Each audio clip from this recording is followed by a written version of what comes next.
Varicose veins కి సరైన చికిత్స కోసం సంప్రదించండి ఎవిస్ హాస్పిటల్. నమస్తే రమ్మగారు. నమస్తే జయ. రమ్మగారు, ఏదైనా కొత్త సిరీస్ స్టార్ట్ చేద్దామా? 16 రాత్రులు లాగానే 5 ప్రశ్నలు సిరీస్ చేద్దాం. ఇప్పుడు మనం చెప్పబోయే 5 ప్రశ్నలు కూడా చాలా ఇంట్రెస్టింగ్గా ఉంటుంది. ఎలా రమ్మగారు? మన పూర్వ చింతామణి లాగా? అలాగే ఒక 5 రకాల ప్రశ్నలు, 5 ప్రశ్నలకి సమాధానాలు. ఓకే, సరేనా? ఇది చాలా పెద్ద సిరీస్ ఏం కాదు, చిన్న సిరీసే. ఓకే. పూర్వం కౌశాంబి నగరంలో రత్నాకరుడు అని ఒక వ్యాపారస్తుడు ఉండేవాడు. చాలా సంపాదన పరుడట. ఎంత సంపాదనో. అయితే ఆయనకి కొంచెం పెద్ద వయసు వచ్చాక లేట్గా సులోచన అని ఒక కూతురు పుట్టింది. ఈ సులోచన కొంచెం పెద్దదయ్యేసరికి చిటుక్కుని మరణించాడు తండ్రి. మరణించేసరికల్లా ఈ అమ్మాయి మీద వ్యాపార భారం అంతా పడింది. ఆ పిల్లకి ఏమని ఉండేదంటే, మనకి ఇన్ని వేల కోట్లు ఉన్నాయి, ఎవరినో పెళ్లి చేసుకుంటే అవన్నీ వాడి పరం అయిపోతాయి, అందుకని పెళ్లి చేసుకోకూడదని ఉండేది అమ్మాయికి. పెళ్లి చేసుకుంటే వాడి పెత్తనంలోకి వెళ్ళిపోతుంది. మా నాన్న సంపాదన, మా నాన్న కష్టార్జితం, దీని మీద నా పవర్ ఉండదు. మగవాడు వచ్చేసరికల్లా వాడి చేతిలోకి వెళ్ళిపోతుంది. ఎందుకు అని నువ్వు అడగకూడదు. ఆ రోజుల్లో అలాగే అయ్యేది. ఓకే. మగవాళ్ళు వచ్చేసరికల్లా ఇప్పుడు ఇప్పటికీ కూడా అంతే కదా రమ్మగారు, అధికారంలో భార్యలు ఉంటే పెత్తనం చెలాయించే భర్తలు మనకి ఇప్పటికీ కనిపిస్తూనే ఉంటారు. ఆమె పెత్తనం ఏమి ఉండదు, మగవాళ్ళు హ్యాండిల్ చేసేస్తూ ఉంటారు. వాళ్ళే కింగులు, పంచాయతీలు వాళ్ళే నడిపేస్తారు. కనపడుతున్నారు కదా ఇప్పటికీ. ఇప్పటికీ ఉంది. పూర్వకాలం ఇంకా ఎక్కువ. పెళ్ళైతే ఇంకా అమ్మాయిది ఏమి ఉండదు, మొత్తం భర్తది. అందుకని ఆమె పెళ్లి చేసుకోకుండా ఉండాలని చూసేది. ఓకే. కానీ వాళ్ళ చుట్టాలు పక్కాలు, ఆమె వ్యాపారాన్ని సంభాళించే వాళ్ళ దూరపు చుట్టాల దగ్గర శ్రేయోభిలాషులు, ఆ ఊళ్ళో ఉన్న ప్రజలు, పెద్ద పెద్దవాళ్ళు, రాజుగారి బంధువులు అందరూ ఈ సులోచనని పెళ్లి చేసుకోమా పెళ్లి చేసుకోమా పెళ్లి చేసుకోమా అనేవారు. తల్లి కూడా లేరా? తల్లి లేదు. ఓకే. అయితే ఏమైంది, సులోచన ఏమనుకుందంటే పెళ్లి చేసుకుంటానని ఒప్పుకొని నాకు కొన్ని ప్రశ్నలు ఉన్నాయి, నా ప్రశ్నలకి సమాధానం చెప్పి ఉన్నవాడినే నేను చేసుకుంటాను అని చెప్పేసరికి ఏముంది ఇంత పెద్ద, 200 మంది లేరు మనవాళ్ళు అని సరేనన్నారు. వారా వీరా అందరూ పెళ్లి కొడుకులు, ఈ అమ్మాయికి అనురూపమైన వాళ్ళు, కాస్త వయసు సరిపడా ఉన్న వాళ్ళు, కొంచెం యంగ్స్టర్స్, ఇంత ఆస్తుంది లప్ప అదంతా పడిపోతుంది కదా అని ఉత్సాహపడేవాళ్ళు వచ్చేవాళ్ళు. ఈవిడ తన ప్రశ్నల్లో మొదటి ప్రశ్నలు వినంగానే ఏమిటి ఇది, ఎక్కడి నుంచి వచ్చింది ఇది అని వెళ్ళిపోయేవాడు. తేడాగా ఉంది, ఆ ప్రశ్నకి సమాధానం మనకు తెలియదు. దానికోసం బోల్డ్ ప్రయత్నం చేయాలి. ఎక్కడికైనా వెళ్ళి ఏదైనా ఆన్సర్ ఇప్పుడు ఒకటి కొనుక్కురమ్మన్నాం అనుకో, కొనడానికి ఓ కొట్టుకెళ్తే సరిపోతుంది. భూప్రపంచం మీద ఎక్కడా దొరకని ఒక వస్తువు అయితే దానికోసం ఎంత ప్రయత్నం చేయాలి. పిల్ల బాగుంది, ఆస్తి బాగుందని సరదా పడితే ఈ సాహసాలన్నీ ఎవడు చేస్తాడని మానేసేవాడు. ఆ కాలంలో ధీరసింహుడని ఒక అబ్బాయి ఉండేవాడు. పరమ సాహసి, చాలా సాహసోపేతమైన వ్యక్తిత్వం ఉన్నవాడు. కొంచెం రాచరికపు ఆనవాళ్ళున్న ఒక సంస్థానాధీశుడి కుమారుడు. ఏం లేదు ఆస్తి స్వాస్తి. అతను కూడా ఈ సులోచనని వివాహం చేసుకోవాలని ఉండేది. తాత తండ్రి ఎవరు లేరు, ఊరికే పాతకాలపు ఆనవాళ్ళు ఉన్న ఇల్లు వాకిలి ఉండేవి.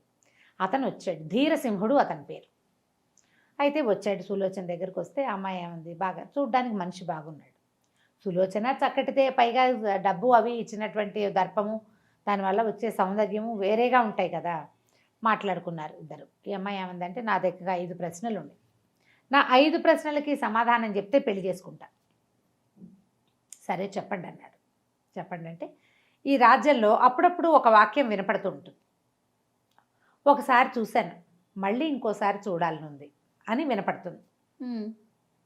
ఓసారి చూశాను, మళ్ళీ ఇంకోసారి చూడాలనుంది అని ఎవరో మగవాడి కంఠస్వరం వినపడుతుంది.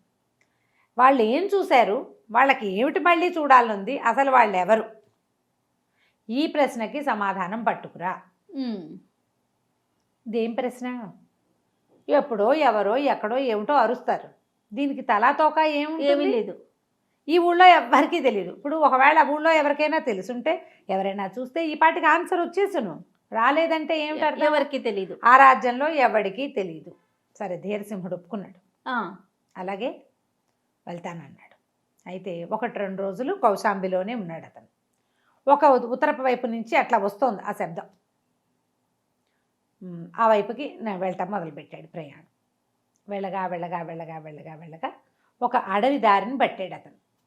ఆ అడవిలో ఒక నక్క జంట, నక్కలు, 2 నక్కలు, ఆడనక్క మగనక్క ఏడుస్తూ కనపడ్డాయి అతనికి.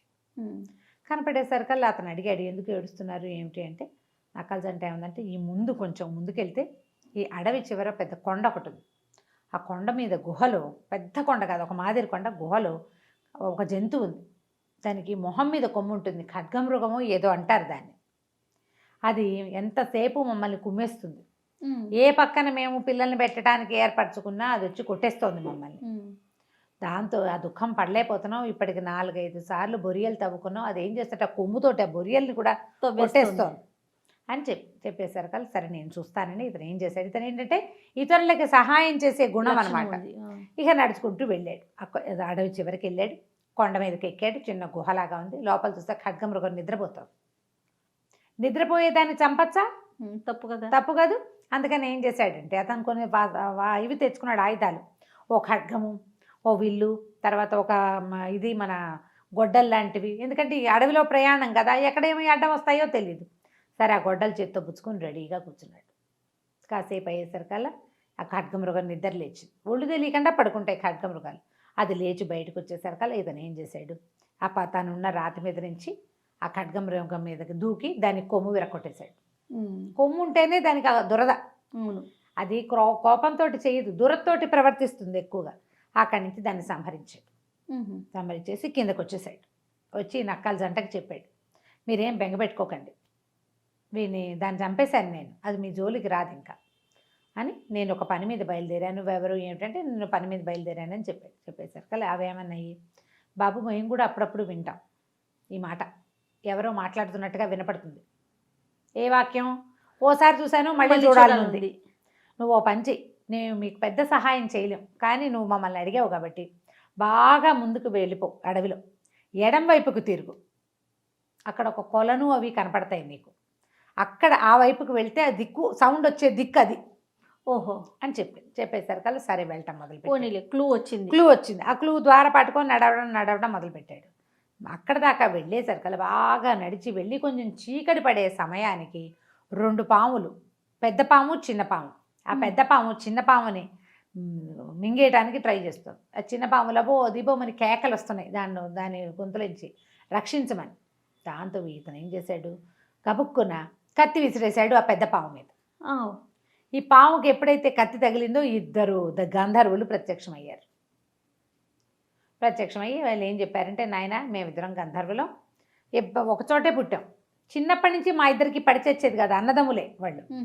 పెద్దవాడు చిన్నవాడిని చంపేయటానికి ట్రై చేస్తాడు, చిన్నవాడు పెద్దవాడిని కాటేయటానికి ట్రై చేస్తాడు, ఏదో ఒక రూపంలో మేము అలా కొట్టుకుంటూనే ఉన్నాం అని చెప్పేసరికల్లా ఇతను ఏం చేశాడు, సావకాశంగా కూర్చుని, మీరు ఇట్లా చేసుకోకూడదు, మీ జాతి మీద గౌరవం ఉండదు, మీరు ఇంకొకళ్ళకి తేలిగ్గా దొరికిపోతారని ఇట్లా కొంచెం కౌన్సిలింగ్ పాటని చెప్పాడు.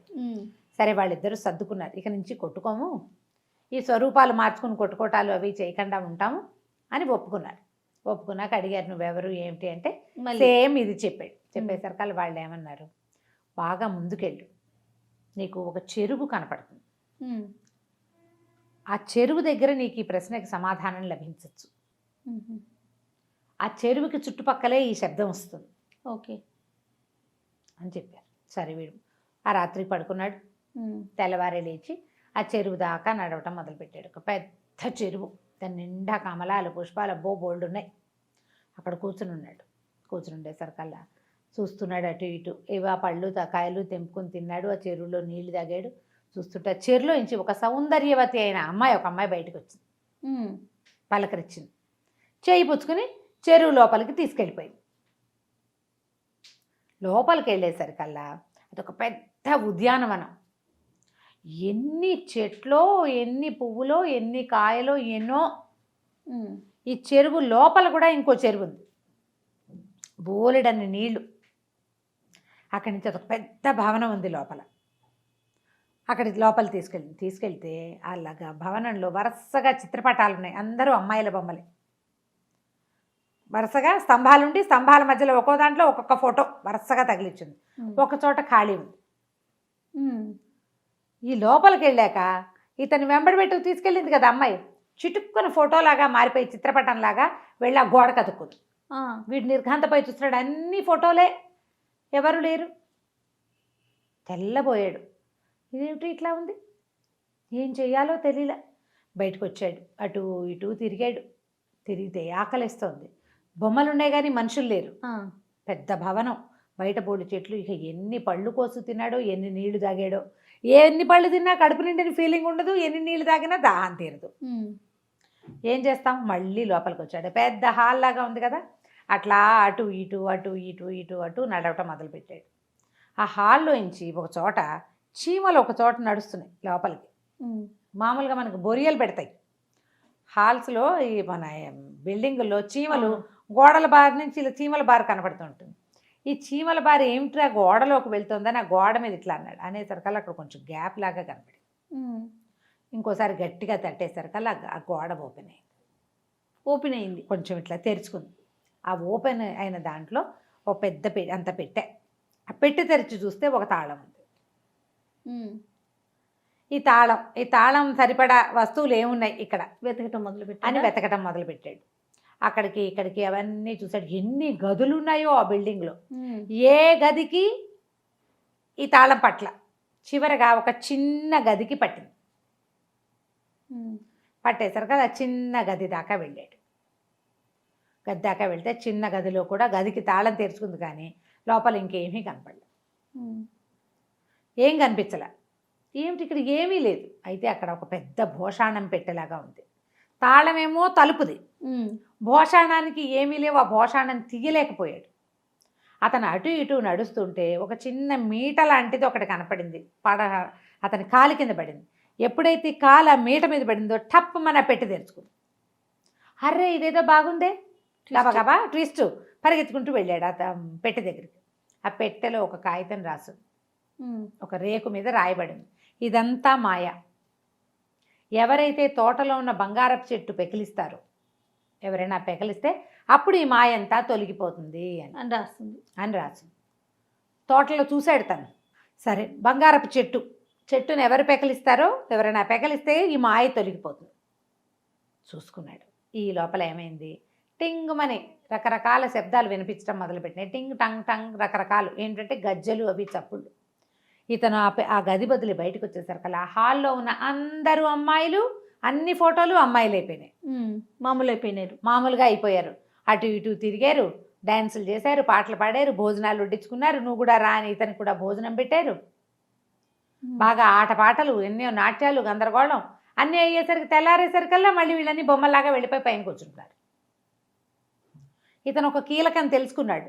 ఏమిటి, బంగారపు చెట్టు పెకిలించాలి అని. సరే ఏమనుకున్నాడు, ఇప్పటి గడిచిపోయింది ఒకరోజు, వెళ్ళి ఆ చెట్టు సంగతి చూద్దాం అనుకున్నాడు.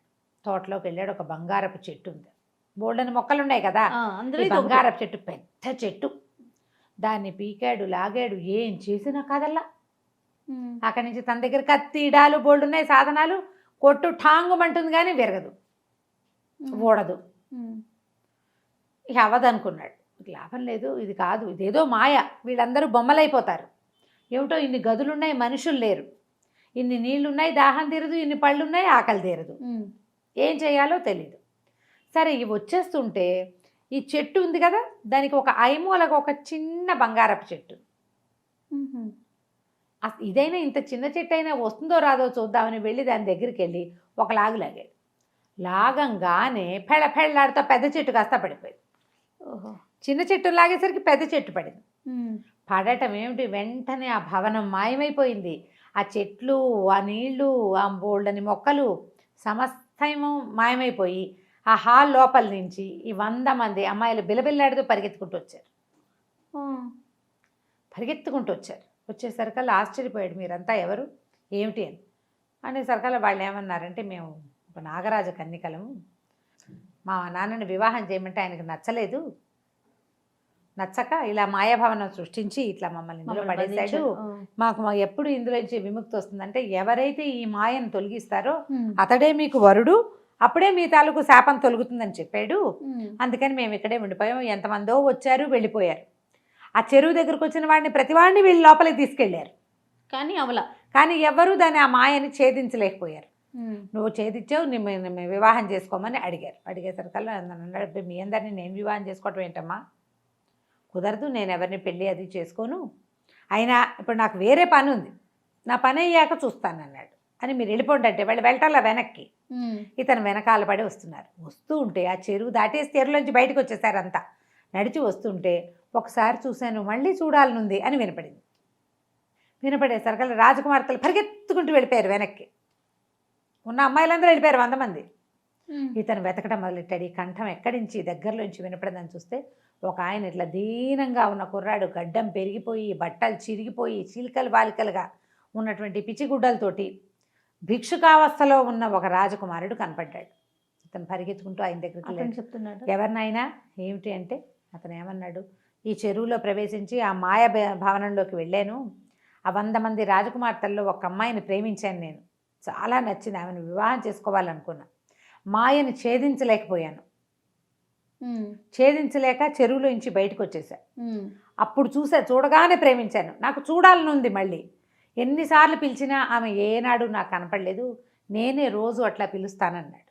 అనేసరికల్లా ఇతను అన్నాడు, భలేవాడివి, ఆ మాయ అంతా తొలిగిపోయింది. వాళ్ళంతా ఇప్పుడు ఈ చెరువు పక్కన ఉన్న ఒక బిల్డింగ్లో ఉన్నారు. పదని ఈ రాజకుమారుని మోసుపోయి తీసుకెళ్ళాడు. అందులోకి తీసుకెళ్ళి ఆ రాజకుమార్తెలతో మాట్లాడి ఇతను ఎవరినైతే ప్రేమించాడో ఆ అమ్మాయినిచ్చి వివాహం చేసుకోవటానికి వాళ్ళని ఒప్పించేశాడు. వీళ్ళంతా పెళ్లి చేసుకుంటామని అడిగారు. మాయ ఛేదించిన వాడు మొగుడు కావచ్చు, మాయ ఛేదించిన వాడే కదా ఇంకో భర్తను తీసుకొచ్చాడు. వాళ్ళని ఒప్పించి వివాహం చేయించేశాడు. చేయించేసి రాజకుమారుడి రాజ్యానికి వాళ్ళని పంపేసి తన దారిని తను మళ్ళీ వెళ్ళాడు సులోచన దగ్గర. విషయం చెప్పాలి కదా. ఇక మొత్తం కథ అంతా ఇదిగో ఇలా జరిగింది అని చెప్పాడు. ఇది అనగానే అప్పుడు ఆ రోజు నుంచి ఇప్పుడు అతను అక్కడి నుంచి ప్రయాణం చేయడానికి మళ్ళీ 10 రోజులు పడుతుందా? అవును. మాటలు వినబడ్డా మానేసినాయి. ఓసారి చూశాను మళ్ళీ చూడాలనిపిస్తుంది అనేది లేదు, ఇంకా ఆ డైలాగ్ లేదు. దాంతో ఈవిడ ఇది నిజమే అయ్యి ఉంటుంది. ఎందుకంటే నువ్వు ఏ రోజున ఈ కథ జరిగిందని చెప్తున్నావో ఆ రోజు నుంచి ఈ వాక్యాలు వినపడలేదు. చాలా బాగుంది, కొద్ది రోజులు విశ్రాంతి తీసుకొని నీకు 2వ ప్రశ్న చెప్తాను. ప్రస్తుతానికి ఆయన విశ్రాంతి తీసుకోవడానికి వెళ్ళాడు. తనకి ధైర్యం వచ్చేసింది, ఈ అమ్మాయిని నేను సాధించగలను, సాహసం కావాలి, ఆ ప్రశ్నలకి సమాధానం. సరేనన్నాడు. రెస్ట్ తీసుకోవడానికి వెళ్ళిపోయాడు. ఇవాళకి మన కథ కంచికి. బాబా లేవేంద్రమ్మ గారు చాలా బాగుంది.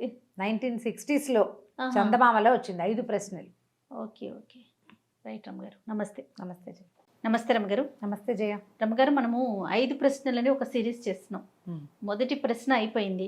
2వ ప్రశ్న సమాధానం కూడా అతను కనుగొన్నాడు. తర్వాత ఏమైంది? ధీరసింహుడు మొదటి ప్రశ్న అయిపోయిన తర్వాత కొద్ది రోజులు విశ్రాంతి తీసుకుని మళ్ళీ సులోచన దగ్గరికి వెళ్ళి 2వ ప్రశ్న చెప్పండి అని. ఈవిడేం చెప్పిందంటే, మన రాజ్యానికి పడమటి దిక్కున 10 యోజనాల దూరంలో ఒక నది ఉంది. అందులో నీరు ఎప్పుడు ఎర్రగా ఉంటుంది, రక్తంలాగా ఎర్రటి నీళ్ళు వస్తాయి. దాని పేరే రక్త నది. చాలా కాలంగా వస్తుంది. ఆ నది నీళ్ళు ఎర్రగా ఎందుకు ఉంటున్నాయో కనుక్కుని రావాలి నువ్వు. పైనుంచి వచ్చేదే ఎరుపు నీళ్ళు వస్తాయి. బాగానే ఉంది, సరే అని అన్నాడు. ఈ పడమటి దిక్కుకి 10 యోజనాలు ప్రయాణం చేశాడు. బ్రహ్మాండమైన నది కనపడింది. చూస్తే ఎరుపు నీళ్ళు చేతిలోకి తీసుకుంటే ఎర్రగా ఉన్నాయి.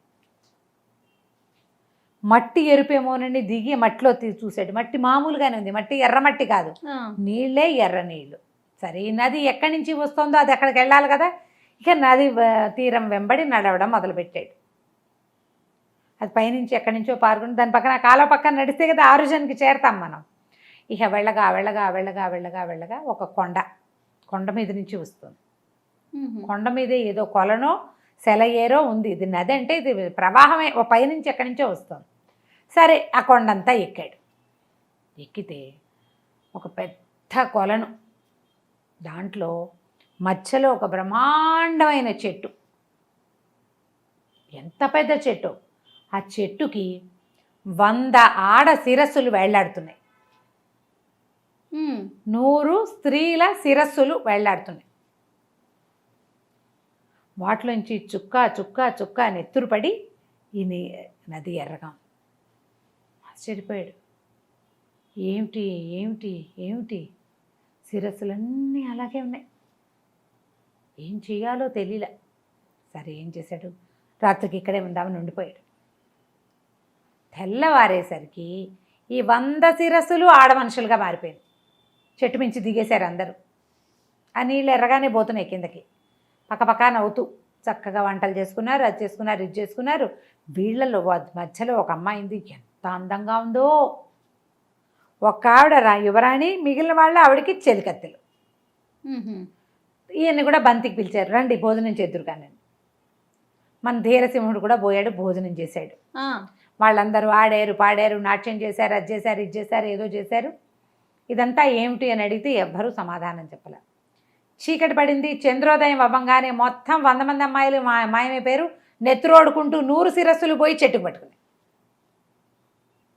ఎన్ని రోజులు చూశాడో, 5-6 రోజుల పైనే ఉన్నాడు. ప్రతిరోజు ఇదే గోల. తెల్లారేసరికి వచ్చేస్తారు, తిండి తినేస్తారు, పరిగెడతారు, ఆడతారు, చేస్తారు, ఇతనికి పెడతారు. సాయంత్రం అయ్యేసరికి మళ్ళీ చెట్టెక్కేస్తారు విత్ కట్టు శిరస్సులతో. ఇతను వాళ్ళని అడిగినా వాళ్ళ దగ్గర నుంచి సమాధానం లభించలేదు. సరే ఈయన ఏం చేశాడంటే, అసలు చుట్టుపక్కల ఎవరైనా ఉన్నారేమో చూద్దామని ఆ కొండ కొమ్ముకి నడిచి వెళ్ళాడు. వెళ్ళేసరికి ఒకసారి 1 వారం అయ్యాక సమాధానం రావట్లా. వాళ్ళనే అడిగి తెలుసుకోవాలనుకున్నాడు. చెప్పకపోతే ఏం చేస్తాడు పాపం. అయితే అక్కడ ఒక కొండ చివర ఒక చిన్న గుహలో ఒక ఋషీశ్వరుడు ఒక ఆయన తపస్సు చేసుకుంటున్నాడు.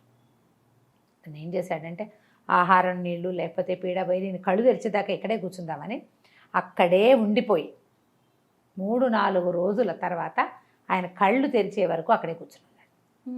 కళ్ళు తెరిచిన ఋషీశ్వరుడు ఈయన చూసి, ఆయన ధీరసింహ ఇంత దూరం వెతుక్కుంటూ వచ్చావా అన్నాడు. అనేసరికల్లా, ఏం చేయను మహాశయ, ఇక్కడ ఇట్లా కనపడుతోంది, దీనికి సమాధానం తీసుకెళ్ళాలి నేను అనేసరికల్లా ఏం చెప్పాడు, కరుణాకరుడని ఒక ఐంద్రజాలికుడు ఉన్నాడు, మెజిషియన్.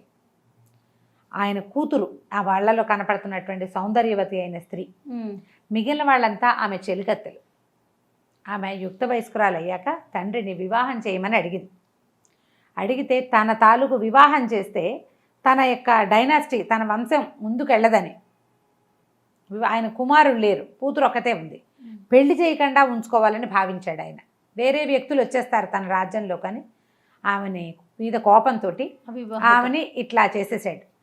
అవివాహితగానే ఉండిపోయింది. ఆమె చెలికత్తెలతో సహా ఇక్కడ ఉంటుంది.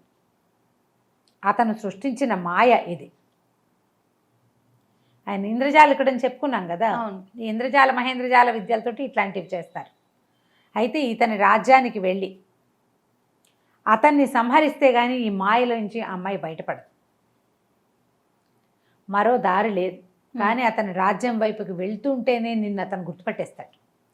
తన మాయ ఛేదించడానికి ఎవరో మనుషులు వస్తున్నట్టు ఆయనకి పుస్తకం, ఆయన దగ్గర ఒక మ్యాజిక్ బుక్ ఉంటుంది, అది రాసేస్తుంది ఎవడో వస్తున్నాడు అని.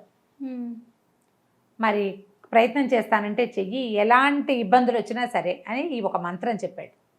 ఈ మంత్ర జపం చేస్తుంటే అతను నిన్నేం చేయలేడు. మంత్రాన్ని మాత్రం వదిలిపెట్టబోక. మంత్రం వదిలిపెట్టావా నీకు ప్రమాదం వస్తుంది అన్నాడు. సరే ఓకే అనుకుని ఈయన ఏం చేశాడు, ఆయన దగ్గర ఆయన దండం పెట్టి ఆయన తన గురువుగా స్వీకరించి ఆ మంత్ర స్వీకారం చేశాడు. ఆ మంత్రం పునశ్చరణ చేసుకుంటూ బయలుదేరితే ఎట్లా వెళ్ళాలి దారి తెలిసింది. ఆయన చెప్పాడు, ఫలానా రకం నువ్వు మంత్ర జపం చేయి, నీకు దారి కనపడుతుంది అని. వెళ్తే అది ఎంత విచిత్రమైన దేశమో ఆ ప్రాంతం. వెళ్తే పులులు, సింహాలు, పాములు ఎంతసేపు ఇతని మీదకి వచ్చేస్తాయి. రకరకాల ఇబ్బందులు. అక్కడ పెద్ద మంట వస్తుంది ఒకేసారి. జపం చేస్తుంటేనే ఆ మంత్రం ఇప్పుడు సడన్గా మంట వచ్చింది అనుకో, జపం చేయరు, హడిలిపోతారు. ఆ మంట మీదకి వచ్చేస్తుంది. జపం చేస్తే మంట ఆగిపోతుంది. అట్లా అయిందనమాట. ఏదో మొత్తానికి అంతా ఛేదించి చీట చివరికి ఆ ఊళ్ళోకి ప్రవేశించాడు. అక్కడి నుంచి ఏమైంది, ఇతన్ని తెలుసుకున్నాడు ఆయన, వీడెవడో వచ్చేసాడని. ఆయన ఏం చేశాడంటే, ఆ కరుణాకరుడు అన్నవాడు, ఆ ఇంద్రజాలికుడు కొంత సైన్యాన్ని పంపించి ఇతన్ని బంధించి చెరసాల్లో వేసేసాడు. నా మంత్రాన్ని మాయని ఛేదించడానికి వచ్చాడు వీడు. లోపల పెట్టేసరికల్లా ఈ మధ్య దారిలో అతను రకరకాల ప్రాంతాలను చూసుకుంటూనే వెళ్ళాడు. కానీ నేను ప్రధాన కథలోకి వెళ్ళిపోతున్నాను. ఓకే. అయితే ఏమైంది, లోపలికి ఊళ్ళో చెరసాల్లో పడేసేసరికల్లా ఆ చెరసాల కాపలవాడు ఒక కుర్రాడు. ఇతను అసలు ఏమిటి ఈ మాయ ఏమిటి, ఈ లోకం ఏమిటి, ఈ ఇంద్రజాలం ఏమిటి, ఈ ఘోష ఏమిటి అని ఎంతసేపు అతన్ని అడుగుతూ ఉండేవాడు. అడుగుతుంటే సుధాకరుడు అన్నాడు, మంత్రజాలం మొదటి నుంచి ఉందండి, చాలా చేస్తారు. ఆయన ఒక సొంత లోకం సృష్టించుకున్నాడు. ఆయన సంగతి మీకేం తెలుసు? ఆయన లోకంలో ఆయన ఇంద్రుడు, ఆయన చంద్రుడు, ఆయన సూర్యుడు అన్నీ ఆయనవే. టైం మెషిన్ ఉంది, అందులో ప్రయాణించేందుకు కూడా ఆయనదంతా ప్రత్యేకమైన వ్యవహారం. అందులోకి రెండో వాళ్ళ చొరబాటును అతను సహించడు. నిజానికి రాజకుమార్తె మహాసౌందర్యవతి. ఈ ఊళ్ళో చాలామంది ఆమెను వివాహం చేసుకోవాలనుకున్నారు, ఈయన పన్నివల. అయితే ఇతను ఏమన్నాడు, నిన్ను రాజుని చేస్తా నన్ను గనక తప్పించావంటే. ఈ మొత్తం రాజ్యానికి ఈయన ఇంద్రజాలం ఇక్కడ అవటం వల్ల అక్కడ ఎవరిని మరణించనివ్వడు, మరణించిన వాళ్ళని మాయం చేస్తాడు, తన మాట కాదన్న వాళ్ళని మాయం చేసేస్తాడు, వాళ్ళని తీసుకెళ్ళి కూతుర్నే తీసుకెళ్ళి అక్కడెక్కడో చెరువులో మెడక తెరిచి పెట్టేశాడు. అలాంటి వాడు, నీకు రాజ్యం వచ్చేలాగా చేస్తాను, నన్ను ఇక్కడి నుంచి తప్పించమన్నాడు. తప్పించమనేసరికల్లా సరే సుధాకరుడు ఏం చేశాడంటే సహాయం చేశాడు ఇతనికి తప్పించుకు పారిపోవడానికి. ఈ కారాగారంలో నుంచి బయటకు వచ్చేసాక ఈయన ఒక ప్రత్యేకంగా ఒక ఆకాశాన్ని దాన్ని సృష్టించి పెట్టాడు కదా, టైం మెషిన్ లాంటిది. అందులోకి ప్రవేశిస్తే అక్కడ వేరే ఆకాశం, వేరే సూర్యుడు, వేరే చంద్రుడు, వేరే గ్రహాలు, ఆ వ్యవహారం చాలా ఉందన్నమాట. అందులోకి వెళ్ళిపోయాడు ఇతను ఆ సుధాకరుడి ద్వారా దారి తెలుసుకుని. ఆ వెళ్ళేసరికల్లా ఇతనికి తెలిసిపోయింది కరుణాకరుడికి తన ప్లేస్లోకి ప్రవేశించారని. ఇతను జైల్లో ఉన్నంతసేపు ఆ మంత్రాన్ని వదిలిపెట్టకుండా పునశ్చరణ చేసేసరికి ఇతనికి కొంత శక్తి మొదలైంది. అక్కడి నుంచి ఇక ఆయన అస్త్రం వేస్తాడు, వీడు అస్త్రం వేస్తాడు, ఆయన అది చేస్తాడు, ఈయన ఇది చేస్తాడు. మొత్తానికి భీకర సంగ్రామం జరిగింది. ఈ సంగ్రామం అయ్యేసరికల్లా క్రమంగా ఏమైంది, ఇప్పుడు ఒక మాయ చేసేవాడు మాయ చిత్తవుతున్న కొద్దీ డెస్పరేట్గా అయిపోతాడు. అవును, మనం ఓడిపోతున్నాము, ఇదంతా మన ప్రజ్ఞ అనుకుంటాం. ప్రజ్ఞ ఎప్పుడైతే కట్ అవుతూ ఉంటుందో అప్పుడు వెంటనే ఇబ్బందులు వస్తూ ఉంటాయి. అవును.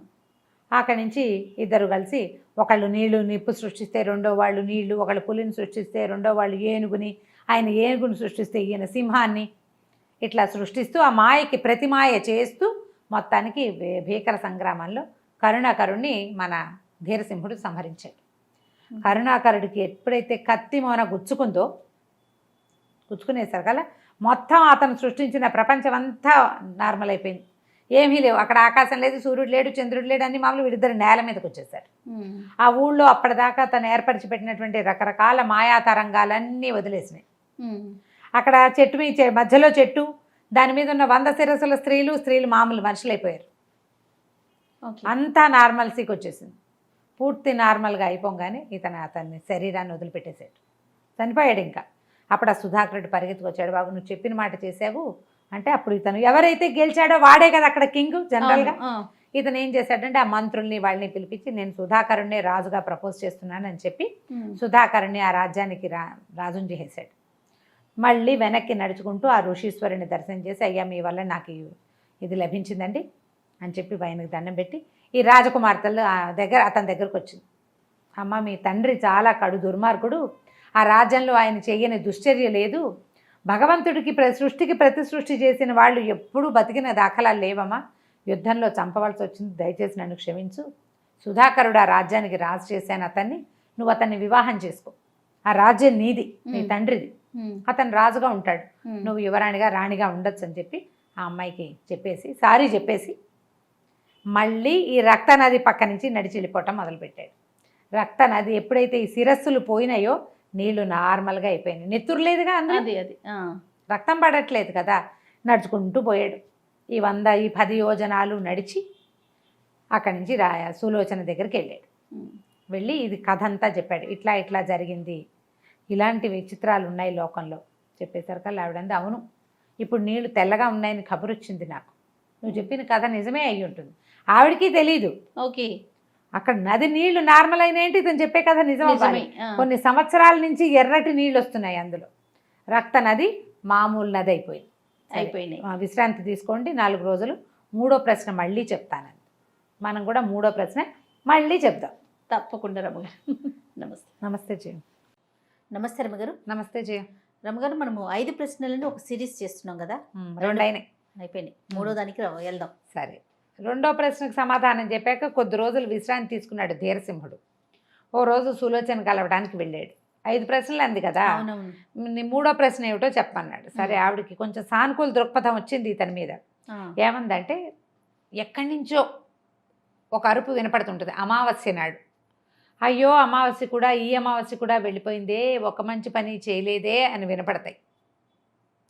చాలామంది వింటుంటారు, వినిపిస్తుంది. అది మన ఊళ్ళో వినపడదు కానీ మన దేశంలో వినపడుతుంది. అక్కడెక్కడికో వెళ్ళినప్పుడు విన్నాను నేను. ఆ మాటలు ఎవరన్నారు మళ్ళీ చెప్పనా, ఆ మాటలు ఎవరంటున్నారు, ఎందుకు అది కనుక్కోమన్నాడు. కనుక్కోమంది అమ్మాయి కనుక్కోమనగానే సరే ఇతను ఒప్పుకున్నాడు. బయలుదేరి వెళ్ళటం మొదలుపెట్టాడు. అది ఎక్కడి నుంచి వస్తుంది? దక్షిణ దిక్కు నుంచి వస్తోంది వీళ్ళ రాజ్యానికి. ఇక ఏదో ఓ గుర్రం వేసుకున్నాడు, బయలుదేరటమే, నడుస్తూ వెళ్ళటమే అట్లా. అదే వెళ్ళగా ఏమైంది, సరే చాలా వెళ్ళిన తర్వాత ఒక చీకటి పడిపోతుంది, కానీ దూరంగా ఒక నగరం కనపడుతుంది. అడవిలో ఉండటం ఎందుకు, ఇంకాసేపు కనుక ప్రయాణం చేసి ఆ మొత్తం చీకటి పడిపోయింది, ఇంకొక గంటకి ఆ ఊళ్ళో చేరిపోతే ఏదో తిండి తిప్పలు హాయిగా కుదురుతాయి. ఇలా ఏదో వాడు తెచ్చుకునేది మధ్యదారిలో ఉన్నది ఇంత తినే బదులు ఎక్కడైనా విశ్రాంతిగా మంచి చోట ప్రశాంతంగా పడుకుంటే రేపటి ప్రయాణం బాగుంటుంది. ఎవరైనా అదే ఆలోచిస్తారు. ఇతను ఆ నగరం దగ్గరకు వెళ్ళేసరికల్లా కొంతమంది భటులు వచ్చి పట్టుకున్నారు. ఏమిటి యాత్రికులను పట్టుకుంటారా ఈ ఊళ్ళో, ఏమిటి అన్నాడు. ఎవరు దొరికినా సరే రాజుగారి దగ్గరికి వెళ్ళాల్సిందే అన్నారు. ఆ రాత్రి అతన్ని పట్టేశారు, ఎక్కడో కొట్లో పెట్టారు. ఇతని దగ్గరున్న తిండి కూడా అతన్ని తిన్నివ్వల. మర్నాడు పొద్దున రాజుగారి దగ్గర ప్రవేశపెట్టారు. అయితే రాజుగారిని అడిగాడు, ఏంటి ఇట్లా, నేను ఒక రాజకుమారుని, అంటే పాతకాలపు రాజకుమారుని, నేను ఏదో పని మీద బయలుదేరాను, నా పేరు ధీరసింహుడు, మేము వెళ్తూ ఉంటే మధ్యదారిలో నగరాలు అవి వస్తాయి, ఎక్కడా ఇలాంటి మా ఇది చూడలేదు. ఈ సైనికులు ఎవరు ఏమిటని రాసుకుంటారు, అడుగుతారు పని ఏమిటి, ఎందుకు వచ్చామని, ధర్మసత్రాలు లేవు మీ ఊళ్ళో, ఈ రావడం ఏమిటి, సైనికులు పట్టుకోవడం ఏంటి, అంటే కొత్త వాళ్ళని ఇట్లా పట్టుకుంటారా ఇదే అంటే. రాజుగారు అన్నారు, ఎవరు వచ్చినా సరే మాకు ఒక యువరాణి ఉంది. యువరాణి 3 ప్రశ్నలు అడుగుతుంది. ఆ అడిగే 3 ప్రశ్నలకి సమాధానాలు చెప్పాలి, లేకపోతే వాడి పని అంతే, వాడిని చంపేయటమే అనేసరికల్లా ఆశ్చర్యపోయాడు. ఏమిటి ఓ 5 ప్రశ్నలతో వస్తున్నాయి, మళ్ళీ ఇంకో 3 ప్రశ్నలు వచ్చినాయని సరే ఆవిడ దగ్గర తీసుకుపోయారు, యువరాణి దగ్గర ప్రవేశపెట్టారు. ఆ యువరాణి ఎలా ఉంది, చూడ్డానికి అందంగానే ఉంది, కానీ కళ్ళు ఏమిటో ఇలా ఒక పిచ్చగా ఉన్నాయన్నమాట. అంటే ఏదో ఒక భీకరంగా ఉంది అబ్బాయి. ఇప్పుడు కళ్ళల్లో తెలిసిపోతుంది. మామూలు రూపం ఊరికే యథావిధిగా చూడకుండా ఒక గుడ్లు మిటకరిస్తున్నారనుకో అవతల వాళ్ళు, అదెవరో చంద్రముఖి టైప్లో పిచ్చి కళ్ళు కనపడతాయి. కళ్ళు అవతల వాళ్ళ మీద లేవు, ఆ అమ్మాయి కళ్ళు ఉరుముతూ ఒక రకంగా ఉంది. అయితే 3 ప్రశ్నలు, అమ్మ యువరాణి కొత్తవాడు వచ్చాడు ఈ ఊళ్ళోకి, ఒక 3 ప్రశ్నలు అడుగుతారా అంటే ఇతను ఏమనుకున్నాడంటే ఇది తెలివిగల ప్రశ్న కాదు, సులోచనవి తెలివైన ప్రశ్నలు, దీనికి ఏదో ఆవేశించిన ప్రశ్నలాగా ఉంది, దాని కళ్ళు ఒక రకంగా లేవు ఆ పిల్లవి, అది ఎక్కడో చూస్తోంది.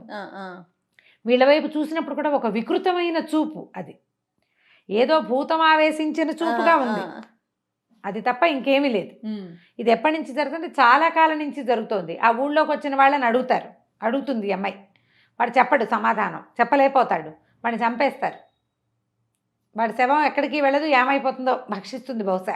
ఓహో, అటువంటిది ఏదో ఒక విచిత్రం ఉంది ఇక్కడ. అమ్మాయి తెలివిగా ఉండి అవతల వాళ్ళని, కాంతిసీకుల్ని లేదా ప్రయాణికుల్ని పర్యాటకుల్ని ప్రశ్నించే ప్రశ్నలు కావు అవి, తెలుసుకునే ప్రశ్న కాదు, చంపేసే ప్రశ్న.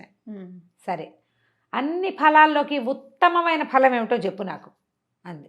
అనేసరికి వీడు ఆలోచించాడు. మామిడి పండు, జామ పండు అంటే కాదు, దానిమ్మ పండు నాకు ఇష్టం అంటుంది. ఉత్తమమైన పండు జామ పండు అని చెప్పాడు అనుకో, మామిడి పండు అనొచ్చు. ఆలోచించుకుని సంతాన ఫలం అన్నిటికంటే ఉత్తమమైన ఫలం అని చెప్పాడు. సూపర్. మాట్లాడలే, ఇంకా అవకాశం లేదు, ఇంకా అవకాశం లేదు, నిశ్శబ్దంగా ఊరుకుంది. సరే, 2వ ప్రశ్న అడగమన్నాడు. అడగమంటే ఈవిడ ఏం అడిగింది, ఎవ్వరూ కోరుకోరు దాన్ని, కానీ అందరూ అనుభవించాల్సిందే, ఏమిటో చెప్పు. ఆలోచించి మరణం అని చెప్పాడు. మరణాన్ని ఎవరైనా కోరుకుంటారా? భలే ప్రశ్న అండోయ్. తప్పక అనుభవించవలసిందే, మరణించకుండా ఎవరుంటారు భూమి మీద. రాజకుమారి మాట్లాడలే, కామ్గా చూస్తాం. సీమంతిని రాజకుమారి పేరు ఇప్పుడు గుర్తొచ్చింది, అక్కడి నుంచి మర్చిపోయి ఏమిటో దాని పేరని. 3వ ప్రశ్న అడగమన్నాడు. 3వ ప్రశ్న, ఇది ఉంటే అన్నీ ఉన్నట్టే, అది లేకపోతే అన్నీ ఉన్నాయి ఏమీ లేనట్టే, అదేమిటో చెప్పు. ఆ ప్రశ్న చూడు, ఇది ఉంటే ఏది ఉంటే అన్నీ ఉన్నట్టు, ఏది లేకపోతే ఈ అన్నీ ఉన్నా ఏమీ లేనట్టు ఏమిటో అది చెప్పమన్నా కానీ బుద్ధి అని చెప్పాడు. బుద్ధి ఉంటే ప్రతివాడు ఎక్కడైనా ఎలాగైనా బతికేస్తాడు, అన్నీ ఉన్నట్టే. వాడి దగ్గర బోల్డ్ డబ్బున్నా వాడికి బుద్ధి లేకపోయాక ఇంకేముంది, మందబుద్ధి అయితే. అదే కదా. ఆనంగానే కెవ్వమని కేక పెట్టింది రాజకుమారి. పక్క నవ్వింది, కేకలు పెట్టింది, పడిపోయింది డామని. ఆమె ఒంట్లోంచి ఒక నల్లటి పొగలాంటి రూపం ఒకటి బయటకు వచ్చింది. వీళ్ళు చూస్తుండగానే అది గాల్లోకి వెళ్ళిపోయింది. ఒక 10 నిమిషాలు అయ్యాక ఆ రాజకుమారి లేచుకొచ్చింది.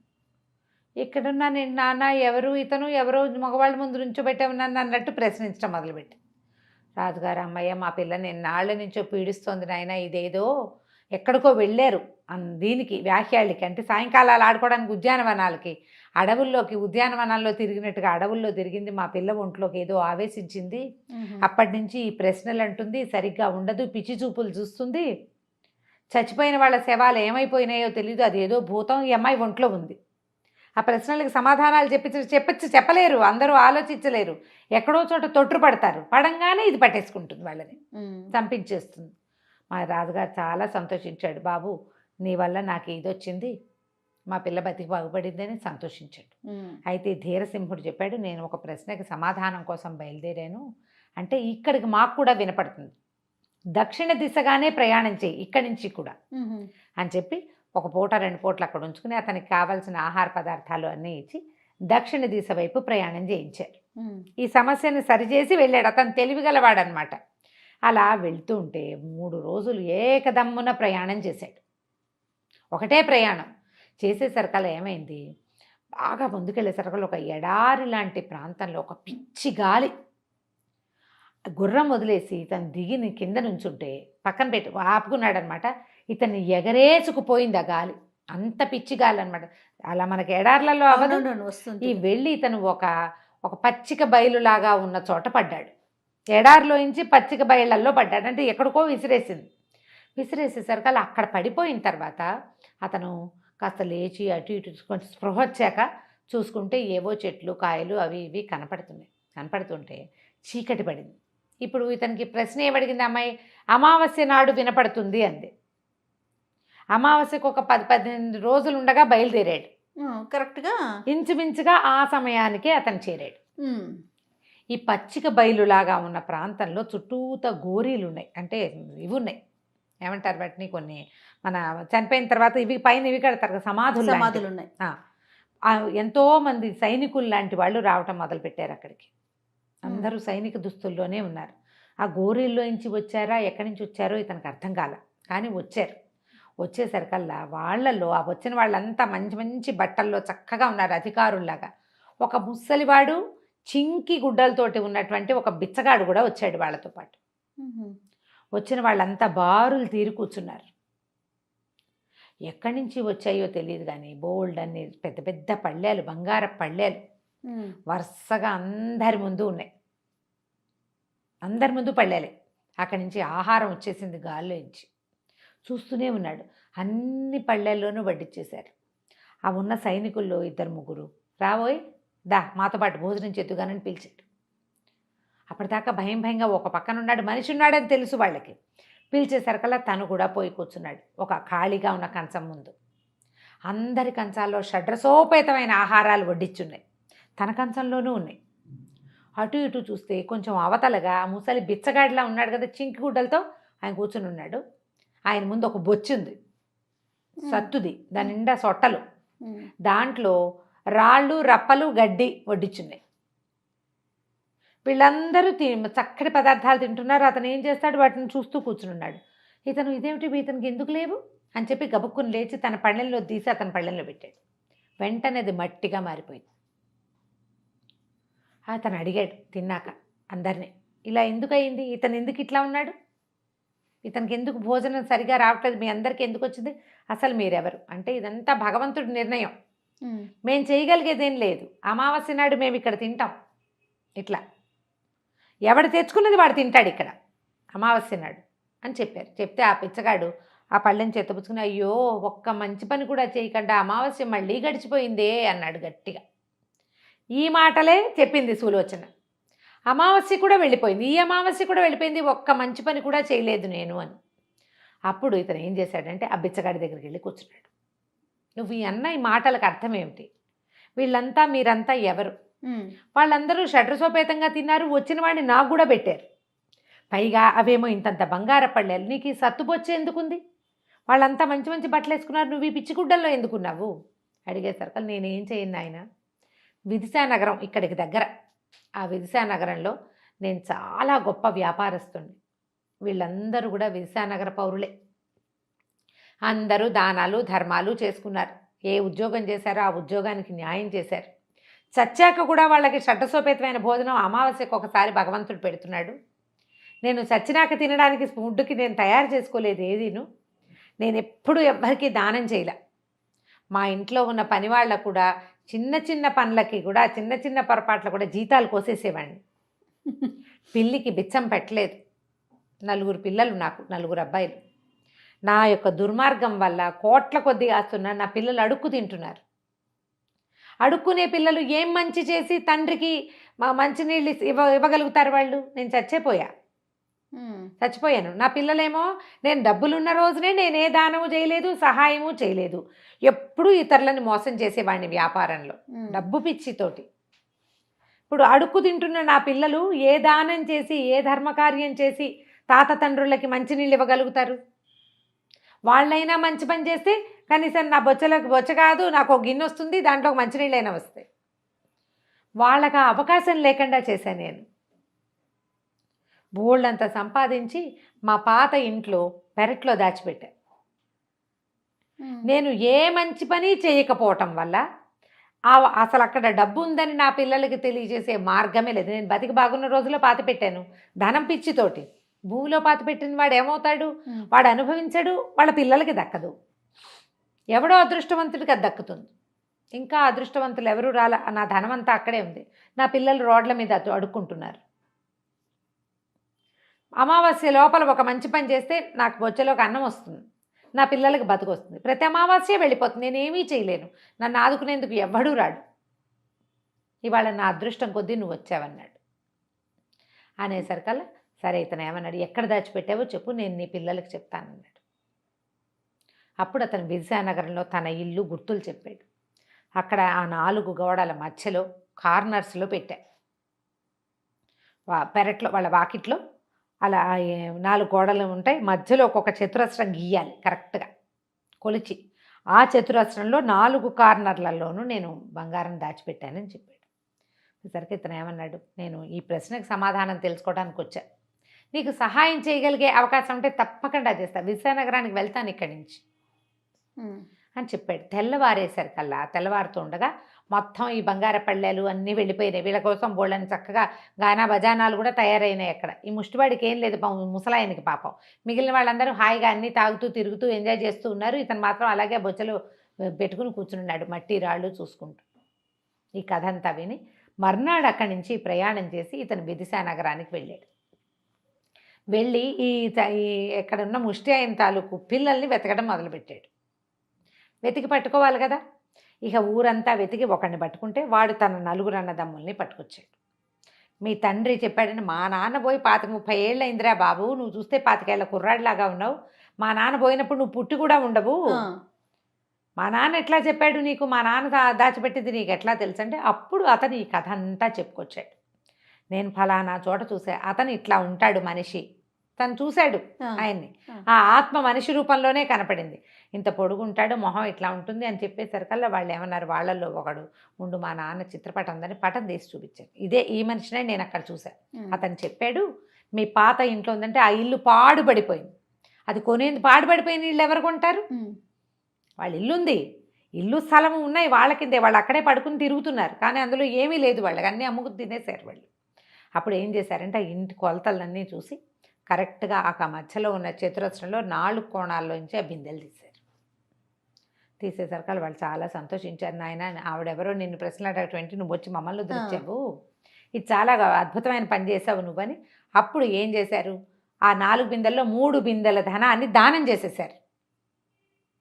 దానం చేసేసి ఆ 3 బిందెల్లో ఉన్న డబ్బుల్లోనే దానమే కాకుండా తమ ఇంట్లో పనిచేసిన వాళ్ళు, తమ తండ్రి డబ్బు ఇవ్వకుండా చేసిన వాళ్ళందరినీ వెతికి పట్టుకుని అందరికీ ఇచ్చేశారు. ఇలాంటి పనులు 2 రోజుల్లో అయిపోతాయి.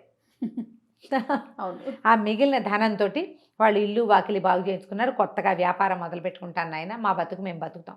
డబ్బు అసలు కనపడింది కదా, అదేం చిన్నది కాదు, చాలా కోట్ల కొద్దీ చేస్తుంది. వాళ్ళు సంతోషంగా ఇతనికి వేడుకోలు చెప్పారు. ఇతను తిరిగి వచ్చాడు. ఇంకా ఆ వాయిస్ వినపడడం మానేసింది. తిరిగి వచ్చి 1 నెల రోజుల తర్వాత విదిశానగరం నుంచి ఇక్కడికి వచ్చాడు. మళ్ళీ వచ్చి సులోచన దగ్గరికి వెళ్ళాడు. ఇది జరిగిందంతా చెప్పాడు. ఇది జరిగింది అక్కడ, అవును ఆ చుట్టుపక్కల ప్రాంతాల్లో ఇలా జరిగాయని తెలుస్తోంది. 4 రోజుల్లో అమావాస్య వచ్చేస్తుంది. ఆ మాటలు వినకపడకపోతే నువ్వు చెప్పింది అక్షరాలా నిజమైనట్టు. అని చెప్పి కొంతమందిని పంపించింది. ఆ మాటలు ఏ ఊళ్ళో క్లియర్గా వినపడతాయో అక్కడి నుంచి వార్త రావాలన్నమాట. వార్త వచ్చాక ఇతను చెప్పింది నిజం అక్షరాల. ప్రతి నెల ఒకసారే కదా వచ్చేది, అవును, నెలకొక్కసారి.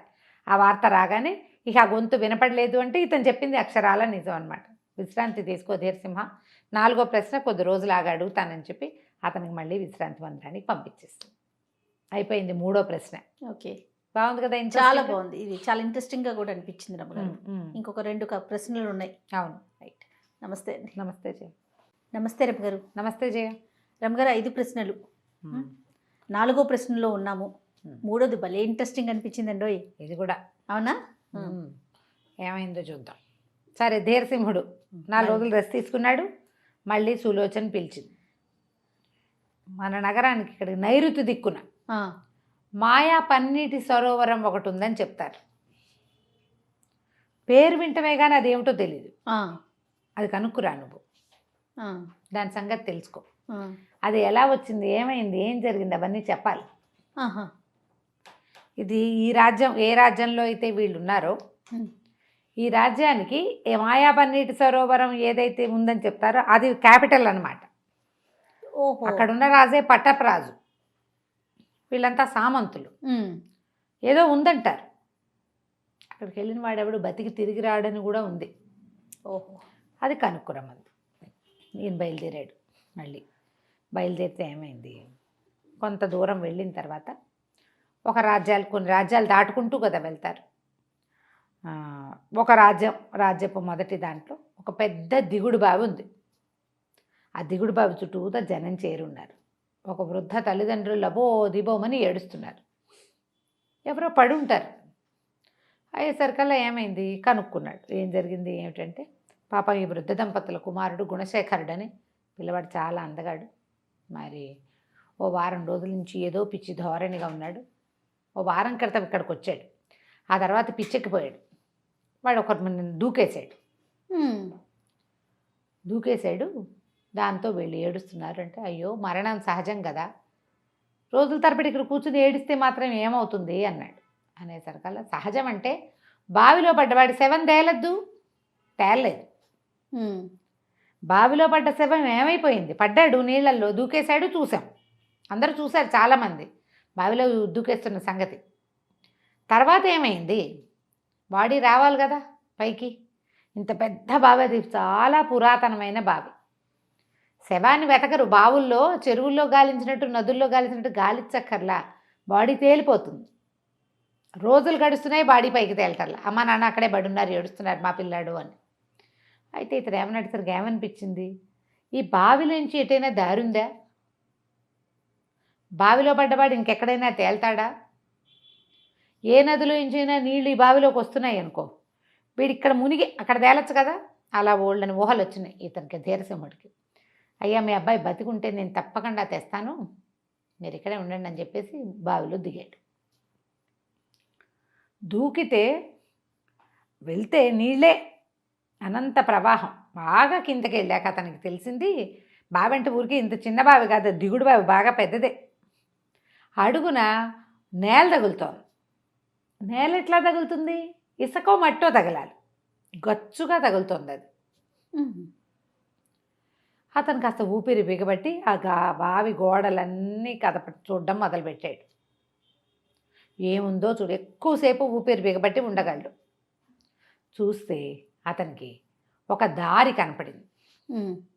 ఆ దారి గుండా అటు వెళ్ళాడు. దారిలోకే వెళ్ళాడు ఖచ్చితంగా.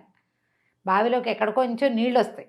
ఆ దారిలో వెళ్ళేసరికల్లా ఇతను ముందుకు వెళ్తుంటే క్రమంగా నీళ్లు తగ్గిపోయి పెద్ద పెద్ద 2 బ్రహ్మాండమైన తలుపులు ఉన్నాయి. పెద్ద తలుపులు, కింద అంత ప్రపంచం ఉందన్నమాట. దభీమని ఇతని దగ్గరికి వెళ్ళేసరికల్లా తలుపులు తెరుచుకున్నాయి. అక్కడికి మనిషి వెళ్ళాడంటే తలుపులు తెరుచుకుంటాయి, వాటి పద్ధతి అది. లోపలికి వెళ్ళాడు. వెళ్తే లోపలంతా నిరాబాగా పెద్ద ఉద్యానవనం లాంటిది.